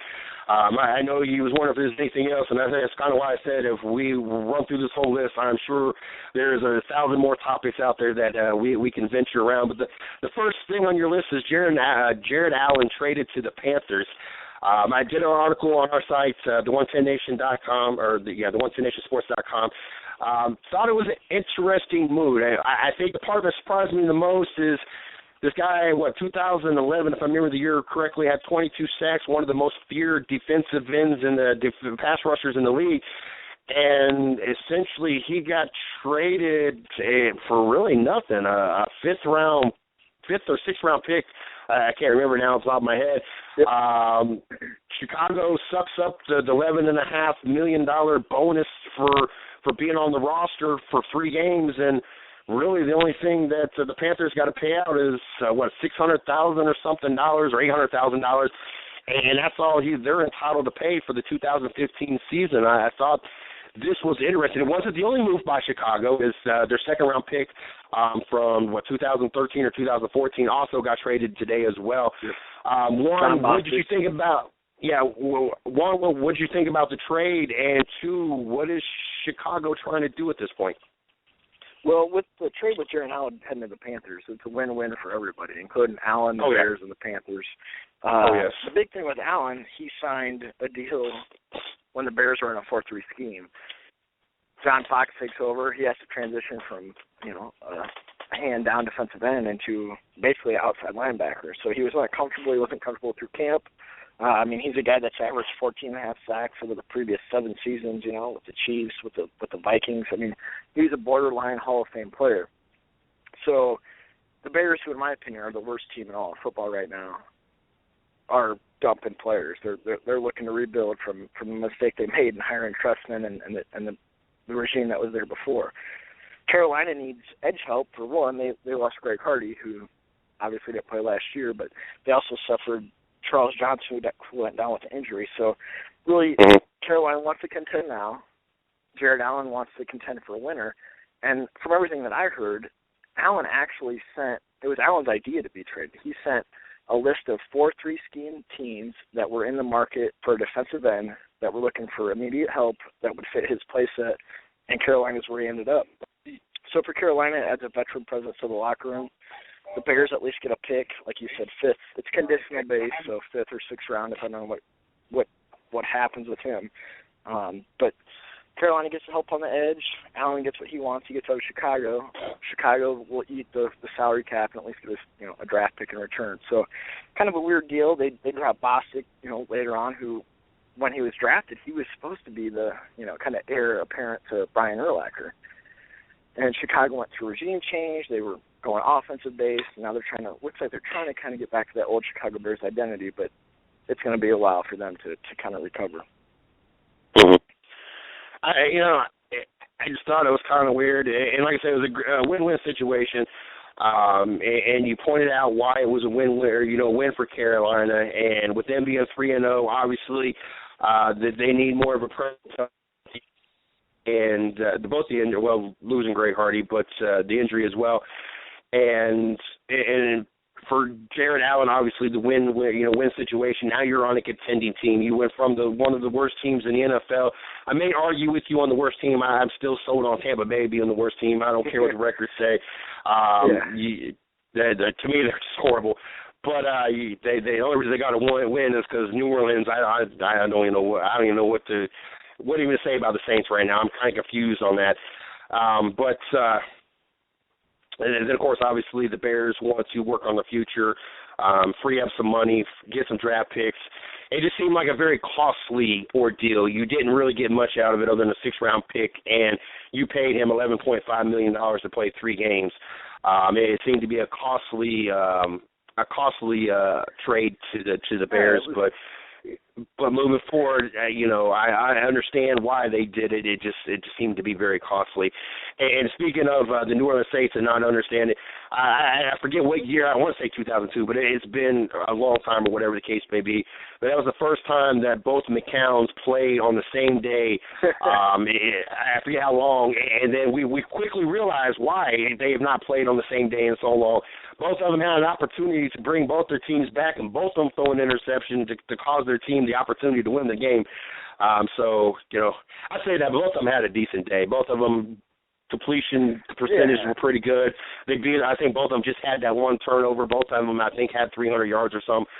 I'm still not happy with that situation. Talking about not happy, there's a lot of Cowboys Cowboy fans not happy. Cowboys and Falcons, very, very interesting game. Really, the tale of 2 different halves. Cowboys come out and run and are successful running. 16 rushes, 131 yards in the first half. This game plan with Brandon Weeden looks like, we're going to do this. This is our guy. They don't even have Matt Castle suited up. We're moving forward with this. We got confidence. All of a sudden, Atlanta slides an 8th man into the box, and they totally abort what worked the first half. Second half, only 5 rushes for a negative 8 yards, and went to relying on Brandon Weeden. Not that Brandon Weeden had a bad game. What is he, 22 of 26, almost 300 yards or something? He did have the one turnover. It's not that he had, 226 yards or something like that. It's not that he had, pass efficient-wise, he had a great game. It was like almost 85%. It was just a lot of little dunk and dink kind of passes, nothing that really got you down the field. Terrence Williams was really non-existent in the game. But honestly, and I agree with watching NFL headquarters this morning, they put up 28 points. I mean, they were effective. Yes, the second half they were shut down, but I honestly don't think it really would have mattered if you don't stop that number 11. And we both talked about Julio Jones and possibly the best receiver in the league. It doesn't really matter what you do. And this Atlanta Falcon team, 3 games in a row, I think they said this is the first team in history or something to go down double digits in the 4th and come back 3 straight games in a row, or first time in a long time, one or the other. What made the Dallas Cowboys bored? Was that 8th man in the box really that significant that you totally aborted what worked? And then 2, how dangerous is this Atlanta Falcons team? They beat up on, 3 straight NFC East teams. If I remember correctly, all 3 teams they beat so far have been the East. And Julio Jones, do you need to put half the team on him? I mean, what do you got to do to stop him? So, as far as the first half goes, Dallas came out. They had a great game plan. They were going to take what the defense would give them, and that's what you want to do with a quarterback you want to be conservative with, and the game plan was to take what they give you underneath. They came out with a good offensive game plan, jumped out 28 points in the first half. But the thing everybody forgets is that Dallas is missing Tony Romo, obviously at quarterback, Des Bryant at receiver, but they're missing 6 defensive players that are major contributors. So you look at Orlando Skandard, who was arguably the highest-rated player on their defense last year, the 2 McLeans, Ronald McLean, who's still suspended, Terrell McLean, who was just put on IR, and had a great game against Philadelphia, which allowed Sean Lee to, have the great game that he did. Randy Gregory's out, Jeremy Mincy was out, Greg Hardy was out. So it's 6 big contributors on defense that really were missed. And then you obviously have Romo gone, Dez gone. The Cowboys failed to make an adjustment at halftime to recognize that they needed sustained drives on offense. They had 6 drives in the first half that were highly successful. They were running the ball, but 4 drives that were stalled in the second half due to penalty, due to, failed execution. Atlanta's a real deal. I mean, they have a great coach. Julio Jones is a great player. He's, like you said, arguably the best receiver in the game. But it really had more to do with not Brandon Weeden losing the game, but defense not being able to stop anybody. The kid from Florida State, the running back, had a great game. They ran the ball all over Dallas. They were moving Julio Jones around in the slot, not really allowing for mismatch. In my opinion, what Dallas should have done is move their corners closer to Julio Jones, because they weren't getting scorched down the field. They were just throwing the ball, 3-4 yards out and letting Julio run. With that being said, I think Dallas will be okay. I think they recognize that Weeden can control the game, can manage the game, but they also do need to take more shots downfield. They had no way to stretch the defense. They were so predictable in the second half. I mean, Randall, the Cowboys running back, had a first half for the ages. He had 3 touchdowns, 85 yards. McFadden had to score in the first half. They couldn't run the ball for anything. And you have 6 big contributors out of the game. Atlanta has a great offense. They move the ball. They have a good quarterback, and Dallas could not get pressure on them. They had 3 linemen out, and when you're running short on the defensive line, this game is about the quarterback and the ability to put pressure on the quarterback. So if you can't put pressure on the quarterback and you have a Pro Bowl quarterback in Matt Ryan, he will make you pay. And ultimately, Julio Jones, he's on pace for record-setting season. The dude is unstoppable right now. He was the number 1 player coming out of high school, went to Alabama. He's an absolute freak show. He's one of the few players that actually, when teams trade up, when Atlanta traded up to your Cleveland Browns to grab him, that's paid dividends. And usually when you give draft picks up, you fail to get a return on investment. But Atlanta got a great deal in Julio Jones. Right now he's the best receiver in the game. He can't be stopped. It'll be interesting to see. I foresee Dallas being able to take what they learned from this game, get through the 7 games without Romo, make the playoffs, and we'll see Dallas and Atlanta in the playoffs. And injuries be told, no matter what, should be interesting. But I still think Dallas is a better team. They just don't have the talent to match up. And see, this is why I stay mad at the Browns. I was mad that I was glad that they didn't trade up to get RG3, and I'm sure that's going to be a discussion here in a few weeks. I have inside word where he's going to go, but that's just here through there kind of story. So I'm kind of waiting to get more confirmation. But it looks like he's going to stay in the NFC East, and it's not Dallas. I know a lot of people, Dallas, and I know a lot of people are pointing that direction. But then I was mad because they didn't move up to get they didn't get Julio Jones. I felt that would have been a great addition. And then I was mad that they traded up to get Johnny Manziel. So they really aggravated me. We can talk about the Johnny Manziel thing because he should have probably played this week, and we talked about that last week. But the four picks the Browns got in return for Julio Jones don't even play for the team. One of them's Brandon Weeden. He plays for the Cowboys. Little, Phil Taylor. Everything they gave up is already gone. So they had no. It's a business. The NFL's a business, and you try to parlay what you have on a guaranteed rate of return, and the Browns have just done a bad job of that, over the last 20 years. But very, very horrible at that. Julio Jones, 12 catches, 164 yards, 2 touchdowns. One name that is missing, and I know he was on the field, especially that touchdown late in the game where he came across the backside of the offensive line and Matt Ryan hit him going around the right-hand side. I remember seeing Rowdy White. No touches, no targets. Do you think at some point the frustration of being the shadow of Julio Jones and the rest of this offensive line is going to get the best of them, or do you think that Rowdy White will continue being a team player and as long as they're winning, be happy with his role on this team now? He'll be happy with the role because, one, he still makes a lot of money.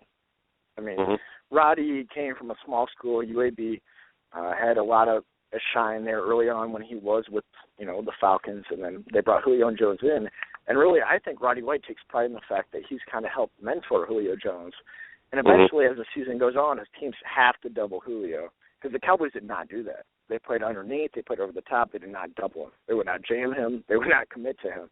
Eventually, Roddy will pay the dividends for that. So, he's 8th, 9th year in the league. He's the ego's gone with him, I think. And eventually, I think he really knows that he'll reap the benefits of teams having to deal with Julio. Because look at Des Bryant being gone. Terrence Williams obviously can't handle the number one spot. And when players can recognize, when their talent's diminishing, when they're getting slower, when they're getting older, they embrace the role of number two, and Roddy will do that. I have no doubt about it. Speaking of double teams, I know this is not the on our topic to talk about, and I don't want to go into great detail about it, but I was impressed with Talib last night on Calvin Johnson. They went with single coverage with him on Calvin Johnson, where most teams usually have to double up because of his size and his strength. I was rather impressed with how Talib did. I mean, he was targeted 13 times at 8 catches for 77 yards in their loss last night. But I got to applaud for Talib for what he did with Calvin Johnson last night. Oh no, 100%. The thing about Talib is people forget he was a top 10 pick by the Bucs. Field issues, he had drug issues, and the Patriots took a chance on him, signed him to a 1-year deal. He played for the Patriots. He's a great player. He's a great athlete. He has no issues with talent.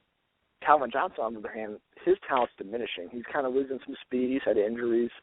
But yeah, no, Talib, great night last night as far as covering Calvin Johnson. I mean, that's no easy task. But Talib's a physical corner who can handle the long throws versus, intermediate throws, short press coverage. So I like Talib. Coming out of Kansas, he was a beast, and he has all the skill set, and it seems as he's gotten older, he's been able to mature. So, yeah, I know the Broncos got, a deal there as far as Talib, and he's a good player. Next game on the list was the Cincinnati Ravens game. I thought this was, I picked Baltimore, even though I know Cincinnati starts off every season. They start out, I just couldn't see Baltimore going 0-3. Me either. Cincinnati always starts off good. You get down to the last 3 or 4 games, and the 3 touchdowns and 1 interception that he threw this game would be the opposite. Dalton would usually, towards the end of the season, have 1 touchdown and 3 interceptions. And Melvin Lewis has not won a playoff game as coach of the Cincinnati Bengals, and of course, therefore, Andy Dalton has not won as the quarterback of the Cincinnati Bengals, and I don't count on this year being any different. That's just my personal opinion. I know it's just because I'm a Cleveland Browns fan and hate Cincinnati and wish that they would become the Kentucky whatever. But at the beginning of this first half of the season, Cincinnati seems to come out like a bat out of hell and really impress us. And Sunday was really no different. I tip my hat to Steve Smith Jr., 13 receptions, 186 yards. You really forget how fast and how strong one of the smallest receivers and older receivers in the league really is. And also A.J. Green, he showed up and had 10 receptions for 227 yards and 2 touchdowns. I'm very impressed. That last half of the fourth quarter, and it started going back and forth, got things to be really interesting. Man, that was one of those games I lost, and I really needed them to win. And here I am beefing back and forth with friends back from Ohio because I think I'm like one of very few Cleveland fans I know. Even though that state is more majority Cleveland, since I grew up Dayton area, so it was close to about 45 minutes to an hour from Cincinnati versus the 6 hours from Cleveland. It seems that most of my friends happen to be Cincinnati fans, so I try to jab back and forth. But very good game. 0-3, first time for the Baltimore Ravens in their franchise history, and I believe I also saw the stat that they were the last team to start off 0-3. They were the only team up till this year to ever start off 0-3. So, you know, there was a couple things that were knocked off their checklist, and not in a good way. What do you think about this game? Well, like you said, the Ravens lost 28-24. Andy Dalton hit A.J. Green in the end zone with about 2 minutes to go. The Bengals are 3-0. The Ravens are 0-3. I'm still betting on the Ravens. I thought they were my Super Bowl pick from the AFC, and they obviously had so many issues on defense, especially in the secondary. But with Terrell Suggs being gone, in the last 2 games, they've failed to close out a ball game. They're missing his leadership. They're missing his power, what he brings. They can't put pressure on the quarterback. With that being said, it's more about the Ravens not being what they should be than the Bengals being what they are. I'm not betting on the Bengals to win any playoff games. I still really don't believe in Andy Dalton. I don't believe in Marvin Lewis. The Bengals have done a great job of being mediocre. I mean, you know, they get to the playoffs and they lose a playoff game. But, you know, it's more about the Ravens' defense. They've lost their identity. A team that has had such a great passion for good defense, good tackling, good coverage, good pressure, all of those things they do not have right now. They lost Lodi Nada. He went to the Lions. Terrell Suggs obviously out on injury. But, you know, in the last 2 weeks, the defense has allowed the Raiders and the Bengals to march down the field for a game-winning drive. And in the last, I don't know how many years, if you let the Raiders and the Bengals march down to win the game on you, that's a disaster. I mean, it's not good. I believe in Harbaugh and what he does there and the culture that he's created, but they need to find themselves somehow defensively if they want to get back into it. And like we talked last week, when you start 0-2, it's hard enough. When you start 0-3, it might be impossible. But I still think if the Ravens can find their identity, they'll be all right. And I'm in no way going to be betting on the Bengals to go any further. Granted, Dalton, you know, great drive. A.J. Green, he's a great player. Marvin Lewis, he's a good defensive mind. But Marvin Lewis came from the Ravens. That's how he created his identity. So if the Ravens can find their identity back on defense, somehow figure out what they're doing to cover receivers, I think they'll be okay.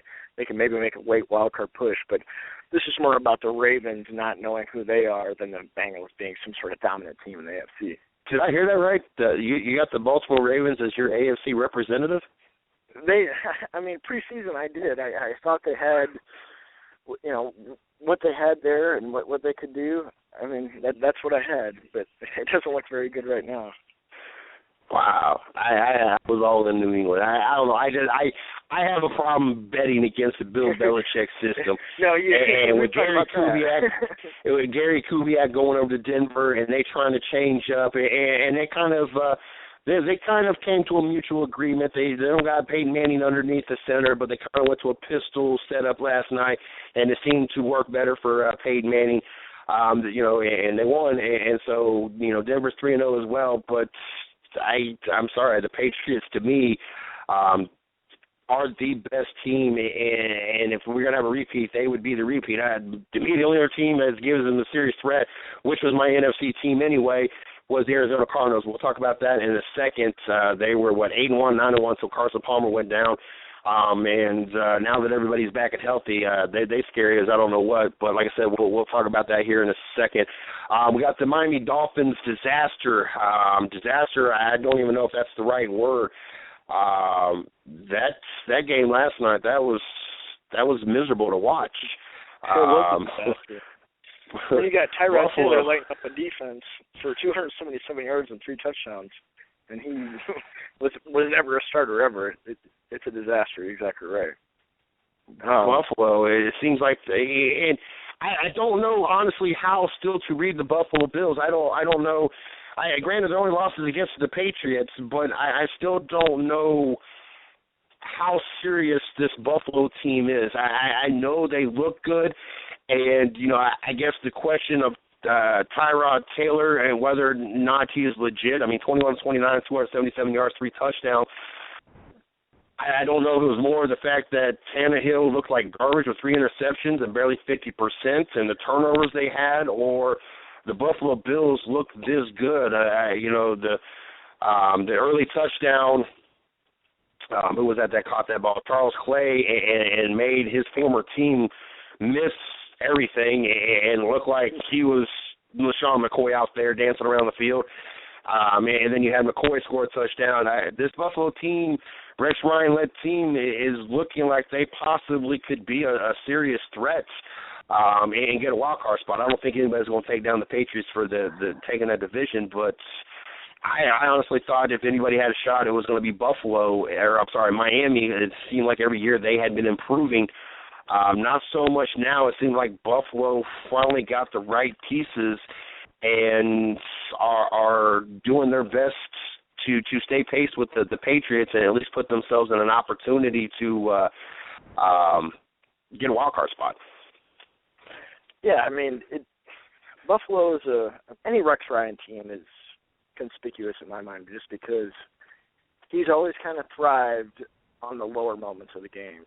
Like last week he's going to talk all this stuff about beat New England. They're going to put pressure pumps out in the souvenir shop, and this is a perfect rebound for him because there's a little media attention on it, and he had a good game plan. On the flip side, Miami has bought free agents on defense, namely Ndamukong Suh, who is just disinterested. He's lost the ferocity that he was in Detroit, and I ultimately credit that to the fact that Joe Philbin just isn't a very good head coach. And Miami has all the pieces they need on defense to stop players, and they can't stop Tyrod Taylor, a 5th-round pick coming out of Virginia Tech, to light him up like that. And they were at home with Buffalo coming to town after a tough loss. They should have been better prepared. The whole defense looked, just lost. And it all comes down to Philbin. He's not a head coach. He's an offensive coordinator, like we talked last week. He had never been a head coach in his whole life until Aaron Rodgers brought him to stardom in Green Bay. Miami bit, put him in their head coaching slot, and really it just hasn't paid dividends for him. And unfortunately, the front office is paying high-end money for good defensive players, and he can't get the best out of his employees. And in any business, no matter what it is, football, finance, the manager, the coach needs to get the best out of their employees, and he is just not doing it. They do not care. They don't want to fight for him. They don't want to be there for him. And when Tyrod Taylor comes in and lights you up like that, Miami's bad. It's a bad situation. Even though LaShawn McCoy caught, if I'm not mistaken, I'll make sure I get this right. Caught a touchdown. He was not the back that was talked about last night as well. Carlos Williams, the 5th-round pick, picked 19th in the 5th round from FSU, had a wonderful game from the 2015 draft. 12 carries, 110 yards. Kind of an unexpected turn of events for Buffalo, giving them one more threat on that offensive side of the ball. How relieved does Rex Ryan have to be, knowing, because LaShawn McCoy has had his injuries, and LaShawn McCoy has taken his beatings throughout the year. How relieved does Rex Ryan have to be to see Carlos Williams have the kind of game and build the confidence that he's able to build, having the kind of games he has moving forward in the season? Yeah. The thing about of all the positions in the game of football, especially pro football, running back, in my opinion, is the most easily replaced position there is. And that's because these kids come out of high school, they're freak athletes, they go to college, and they go to the NFL. When you run a 4.40 and you're 220 pounds, you really don't drop off too much compared to the norm in the league. There's only a few special backs in the league, AP, those guys that can really change the game on offense in the running back position, especially in this day and age, just because the rules have changed so much that it's so pass-happy.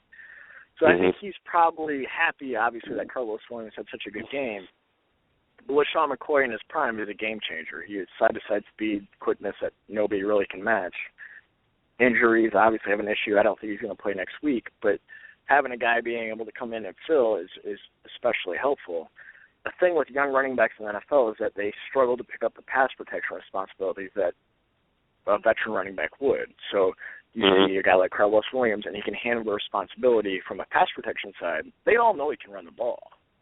He's done it his whole life, but can he handle the mental side? Can he handle the responsibility to make sure that the quarterback's going to audible and he's going to protect the blind side? So I'm sure he's reassured. I know in his ego he might really think Carlos Williams is the real deal, but it'll be interesting moving forward. And you look at good teams that win the Super Bowl, they don't really have a workhorse back. I mean, look at the Patriots last year. You could name 4 or 5 running backs that were dynamic there. It's just not the way of the league now. And you see it in the draft stock. Todd Gurley, who had an ACL tear, he went 10. Melvin Gordon went to the Chargers at 15. They just don't invest in running backs like they used to. So LeSean McCoy is a game changer just because he's so dynamic, but Carlos Williams obviously admitted that he could step up, proved his worth, and I think it's a week-to-week thing as soon as McCoy can come healthy. But it's reassuring knowing Carlos Williams can at least handle the responsibility of being in that offense. Arizona Cardinals. You want to discuss whether or not they're contenders or pretenders. After watching yesterday's 49er game, which I think the most amusing parts of the whole thing, and I look at the smallest, littlest things out there. They have the Visa, I want to say it's Visa, where the 4 guys get back together. They used to go to 49ers games all the time.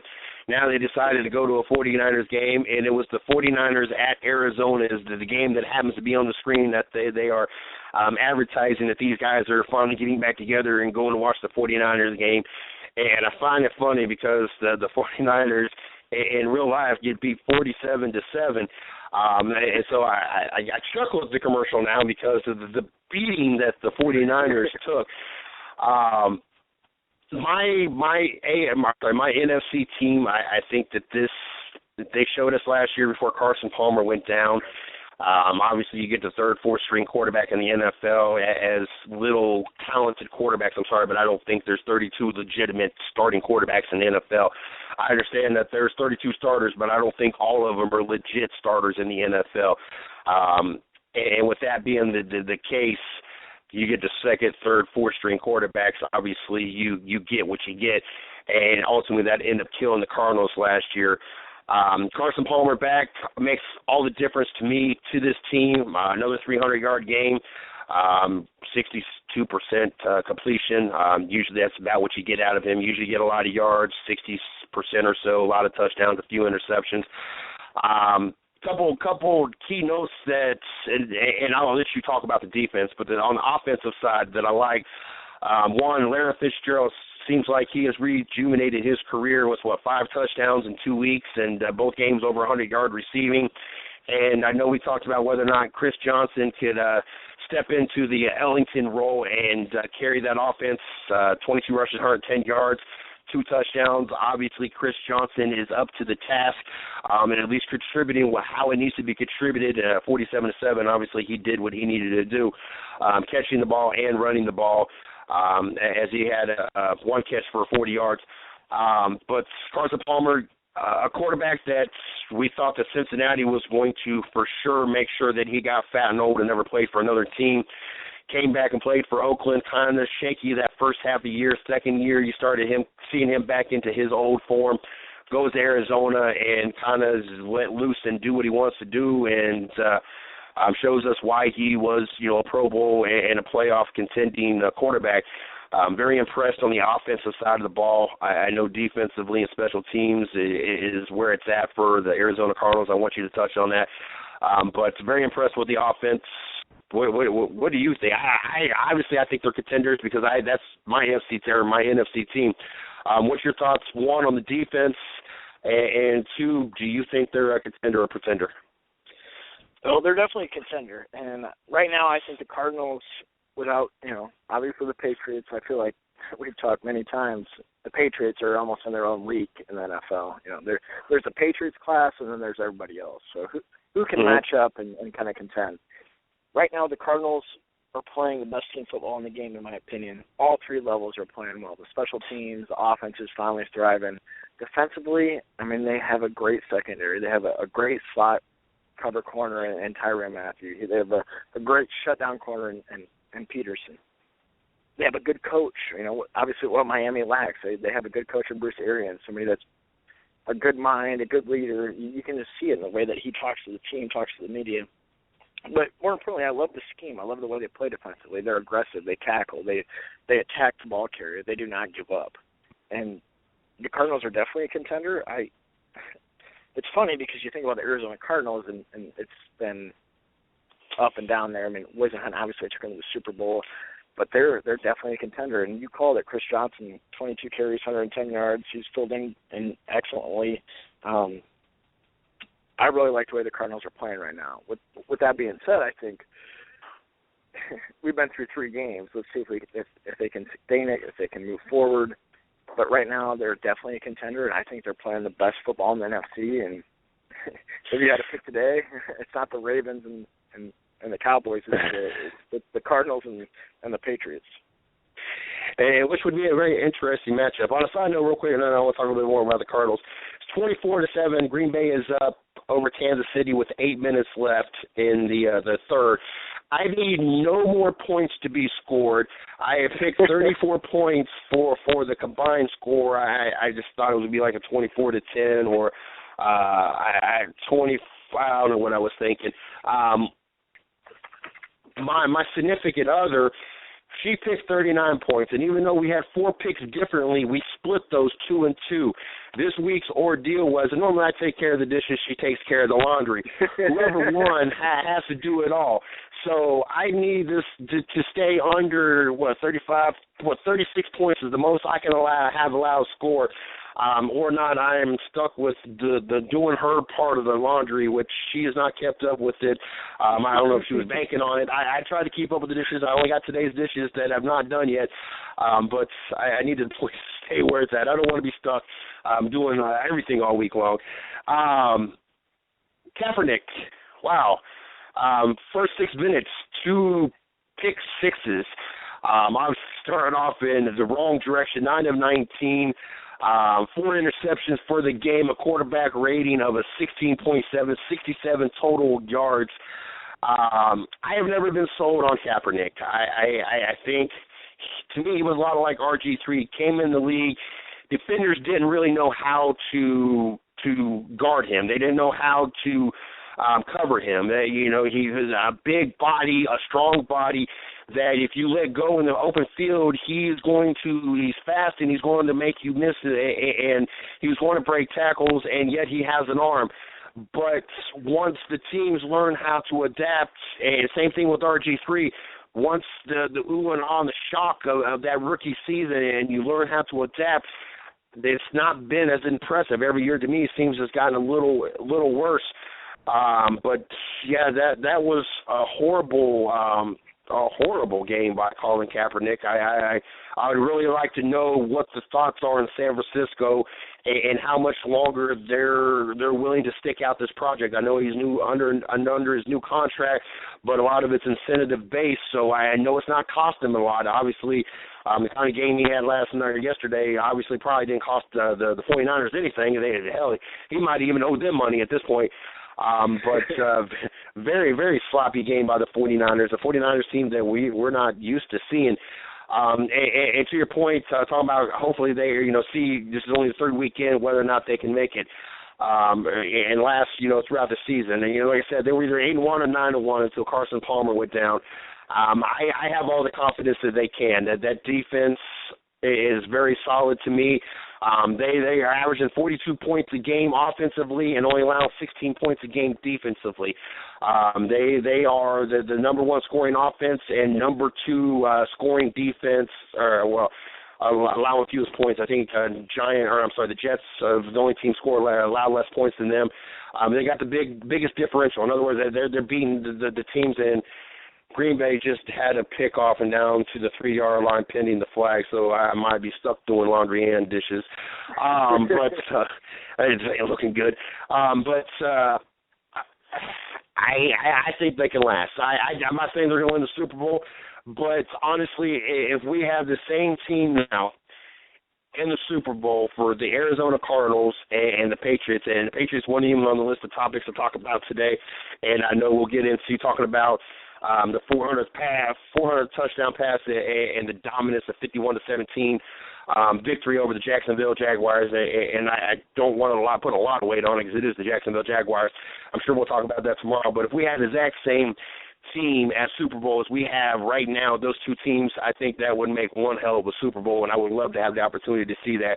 So I'm hoping both of these teams stay as they are. I hope both these teams stay healthy because I would love to really see a Super Bowl of two teams that truly look like they are the best teams representing both sides, the AFC and the NFC. Oh, most definitely. Going to Kaepernick.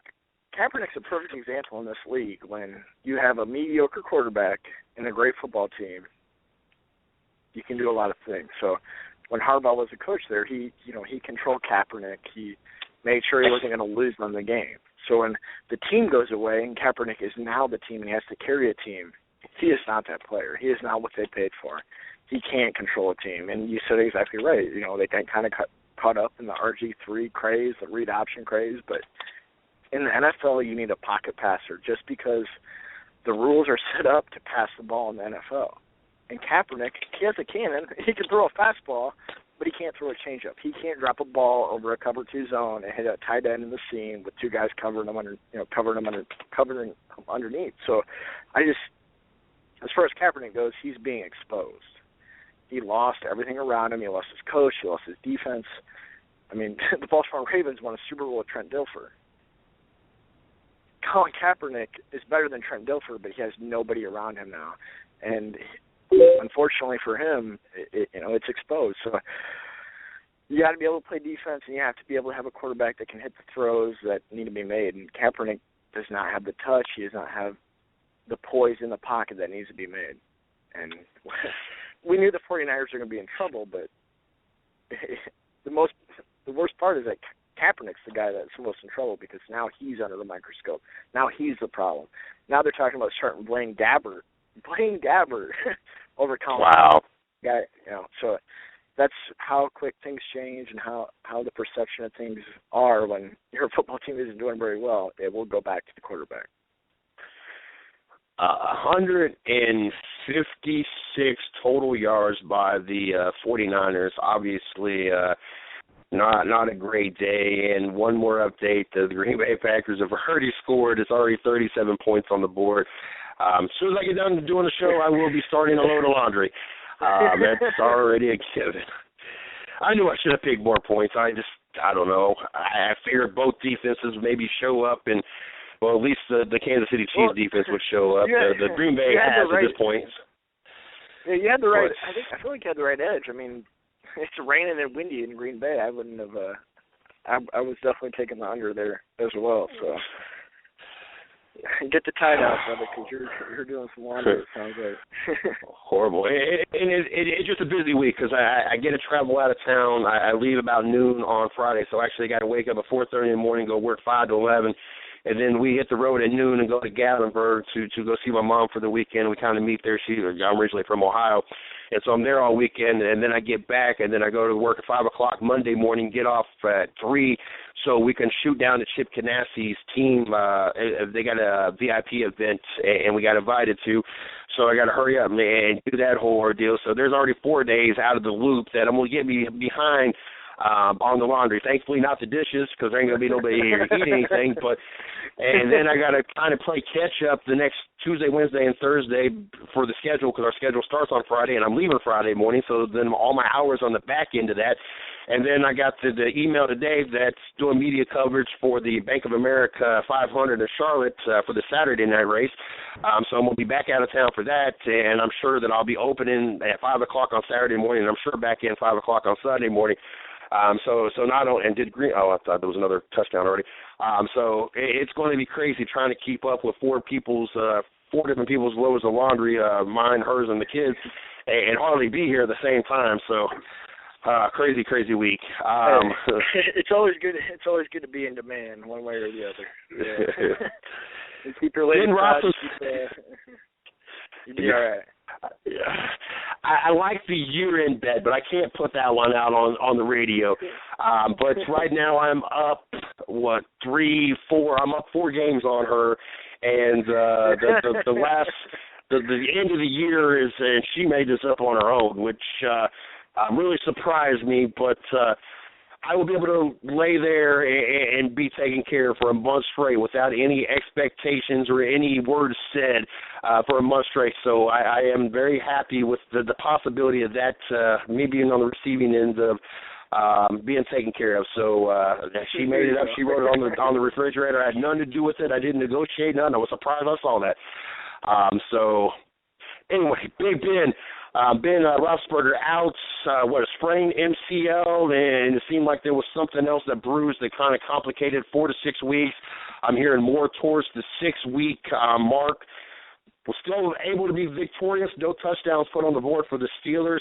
One, how big of a deal is this for the Pittsburgh Steelers with the veteran quarterback of Michael Vick back there?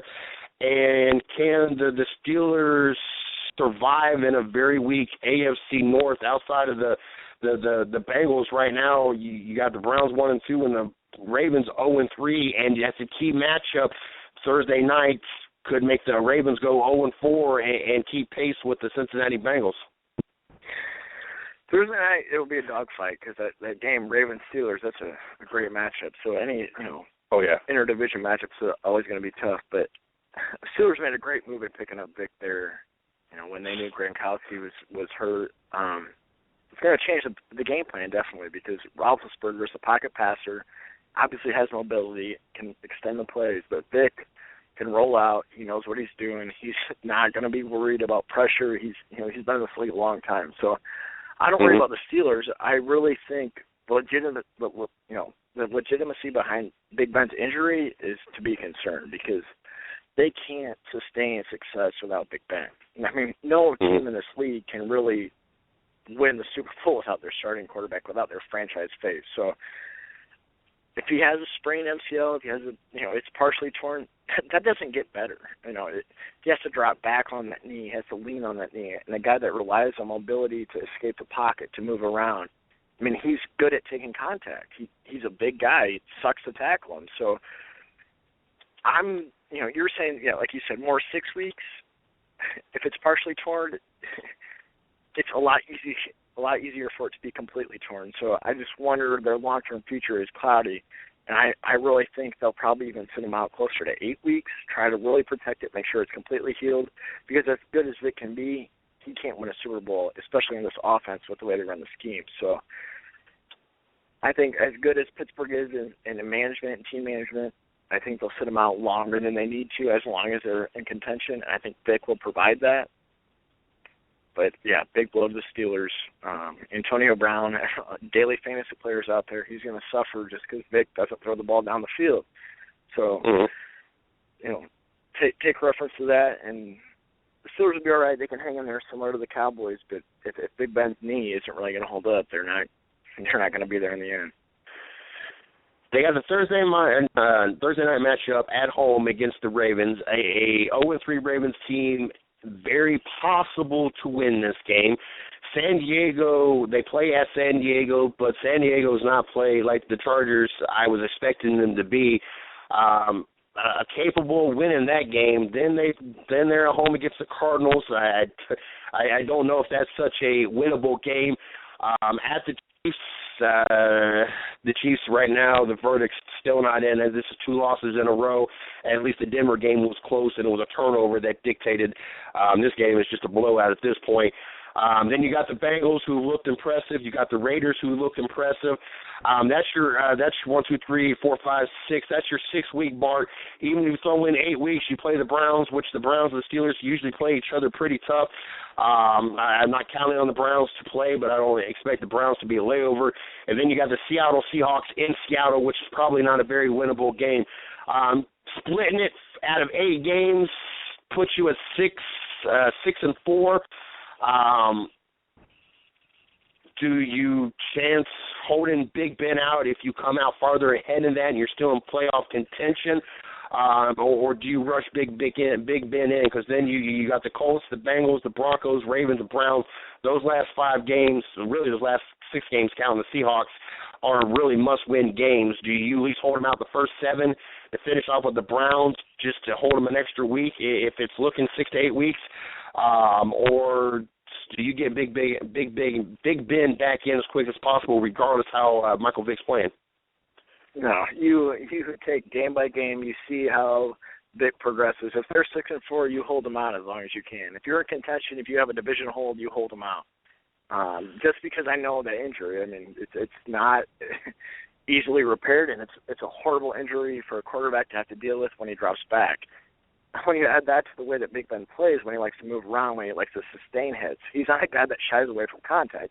Most quarterbacks are in the pocket. If a guy's coming at him, they'll just go down. Big Ben can take the hit because he's enormous. It sucks to hit a guy that big. So no, if you're in contention, you hold him out.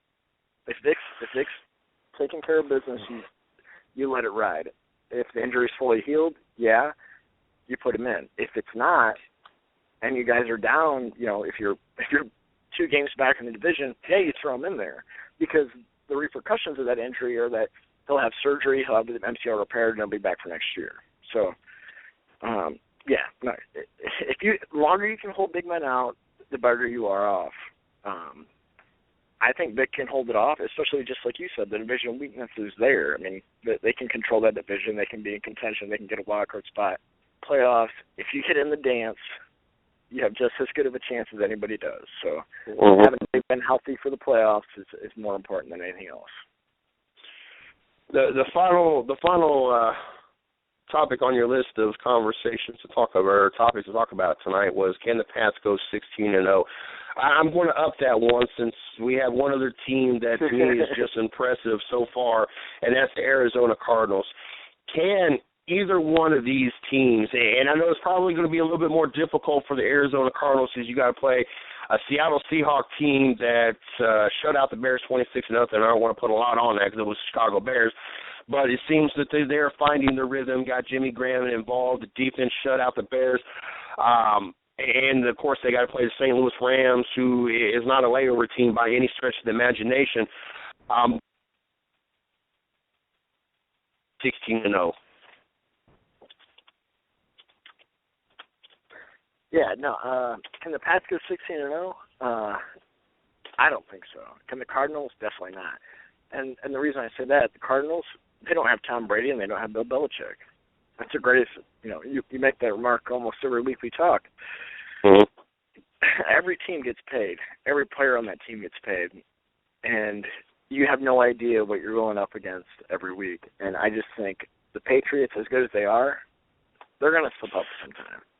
Mark your Cardinals. Mark your calendar. Sunday, November 15th at 4:25, they go to New Jersey to play the New York Giants. That one team that prevents them from going 19-0. That'll probably be that. As much as I hate the Giants, with Victor Cruz already saying he's going to be back next week, and them have a handful of weeks to get in sync. Watch that be the team on their schedule. Right now they got a injury-plagued Dallas Cowboy team. You got a Colts team that just finally found a way to win. I don't know how consistent that's going to be. A Jets team that they're going to play at home. I don't think that's going to be an issue. The Dolphins are dismal. The Redskins are dismal.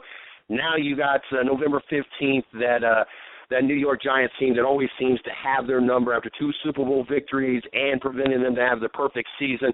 Watch that be, and I bet you every Giants fan, if the Patriots are still undefeated, all of a sudden you're going to see Giants fans everywhere, and that week is going to be hyped up, remembrance of 2011. You're exactly right. You couldn't feel better, man. You're exactly right. And but that's the great thing about the NFL, man. There's a great parity in this league. There's nothing predictable about it. You see it every week. The team loses that you think will win, and I'll be betting on the Giants that week. There's no doubt about it. Well, hour has gone by so quick. It was the same thing earlier when I did the NASCAR show, and the lady just told me it's 90 seconds in my ear. So hour goes by so quick. Looking forward to tomorrow night's thoughts. Looking forward to talking about Tom Brady's 400th NFL touchdown. Of course, I want to talk about Cam Newton and what's coming of this. And I've seen them talking at halftime, and I guess the NFL is looking more into the comments of you're not old enough and what whoever from the league officials they're talking about. That's not what was said. So I'm definitely looking forward to talking that tomorrow night, and of course previewing for next week. I know we got a handful of topics. You guys can catch Patrick Taylor back on tomorrow at 10 o'clock from 10 to 10:30.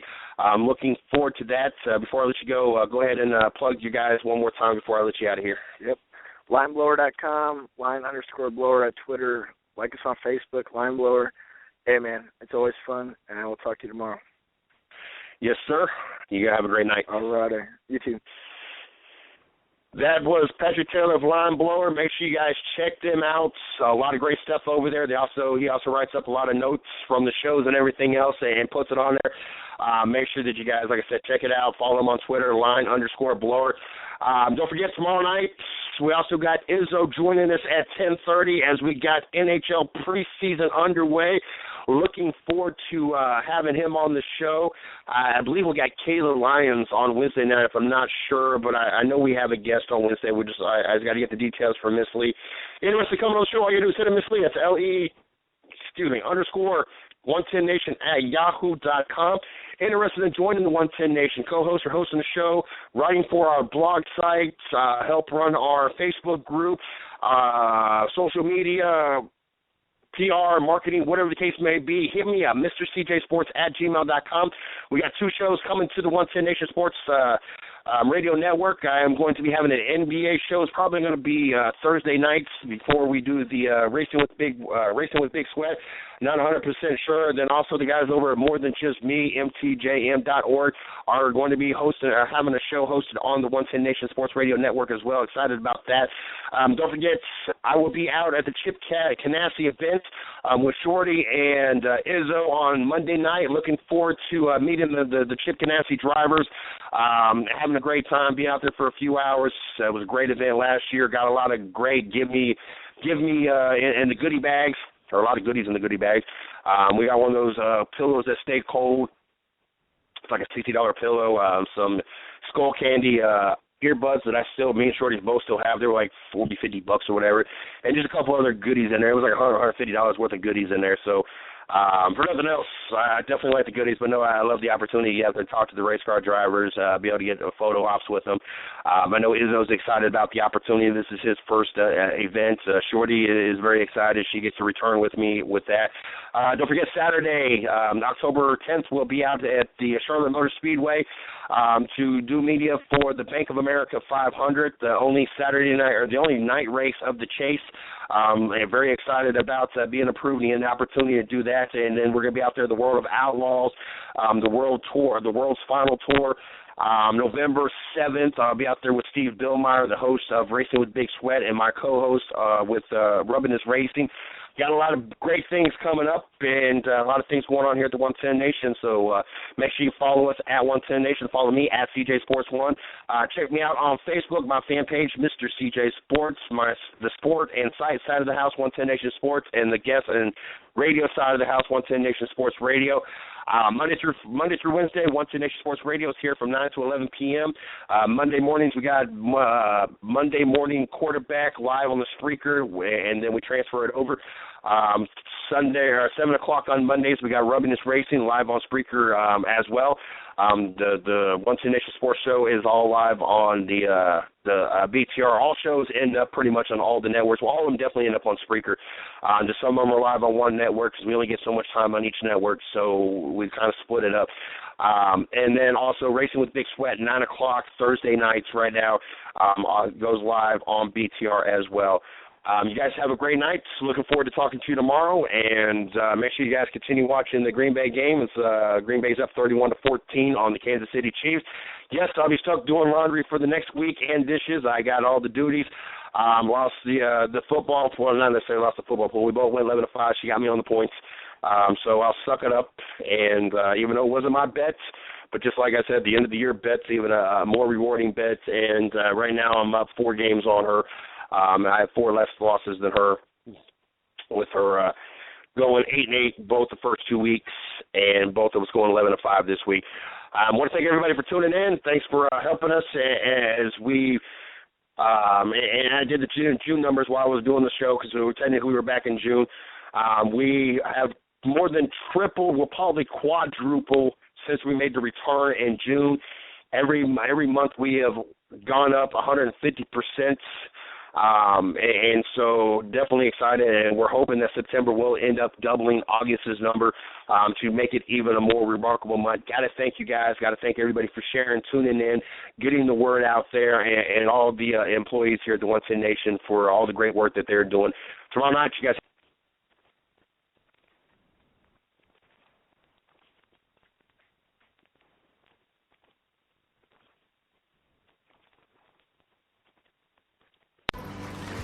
Sprint presents Time Machine.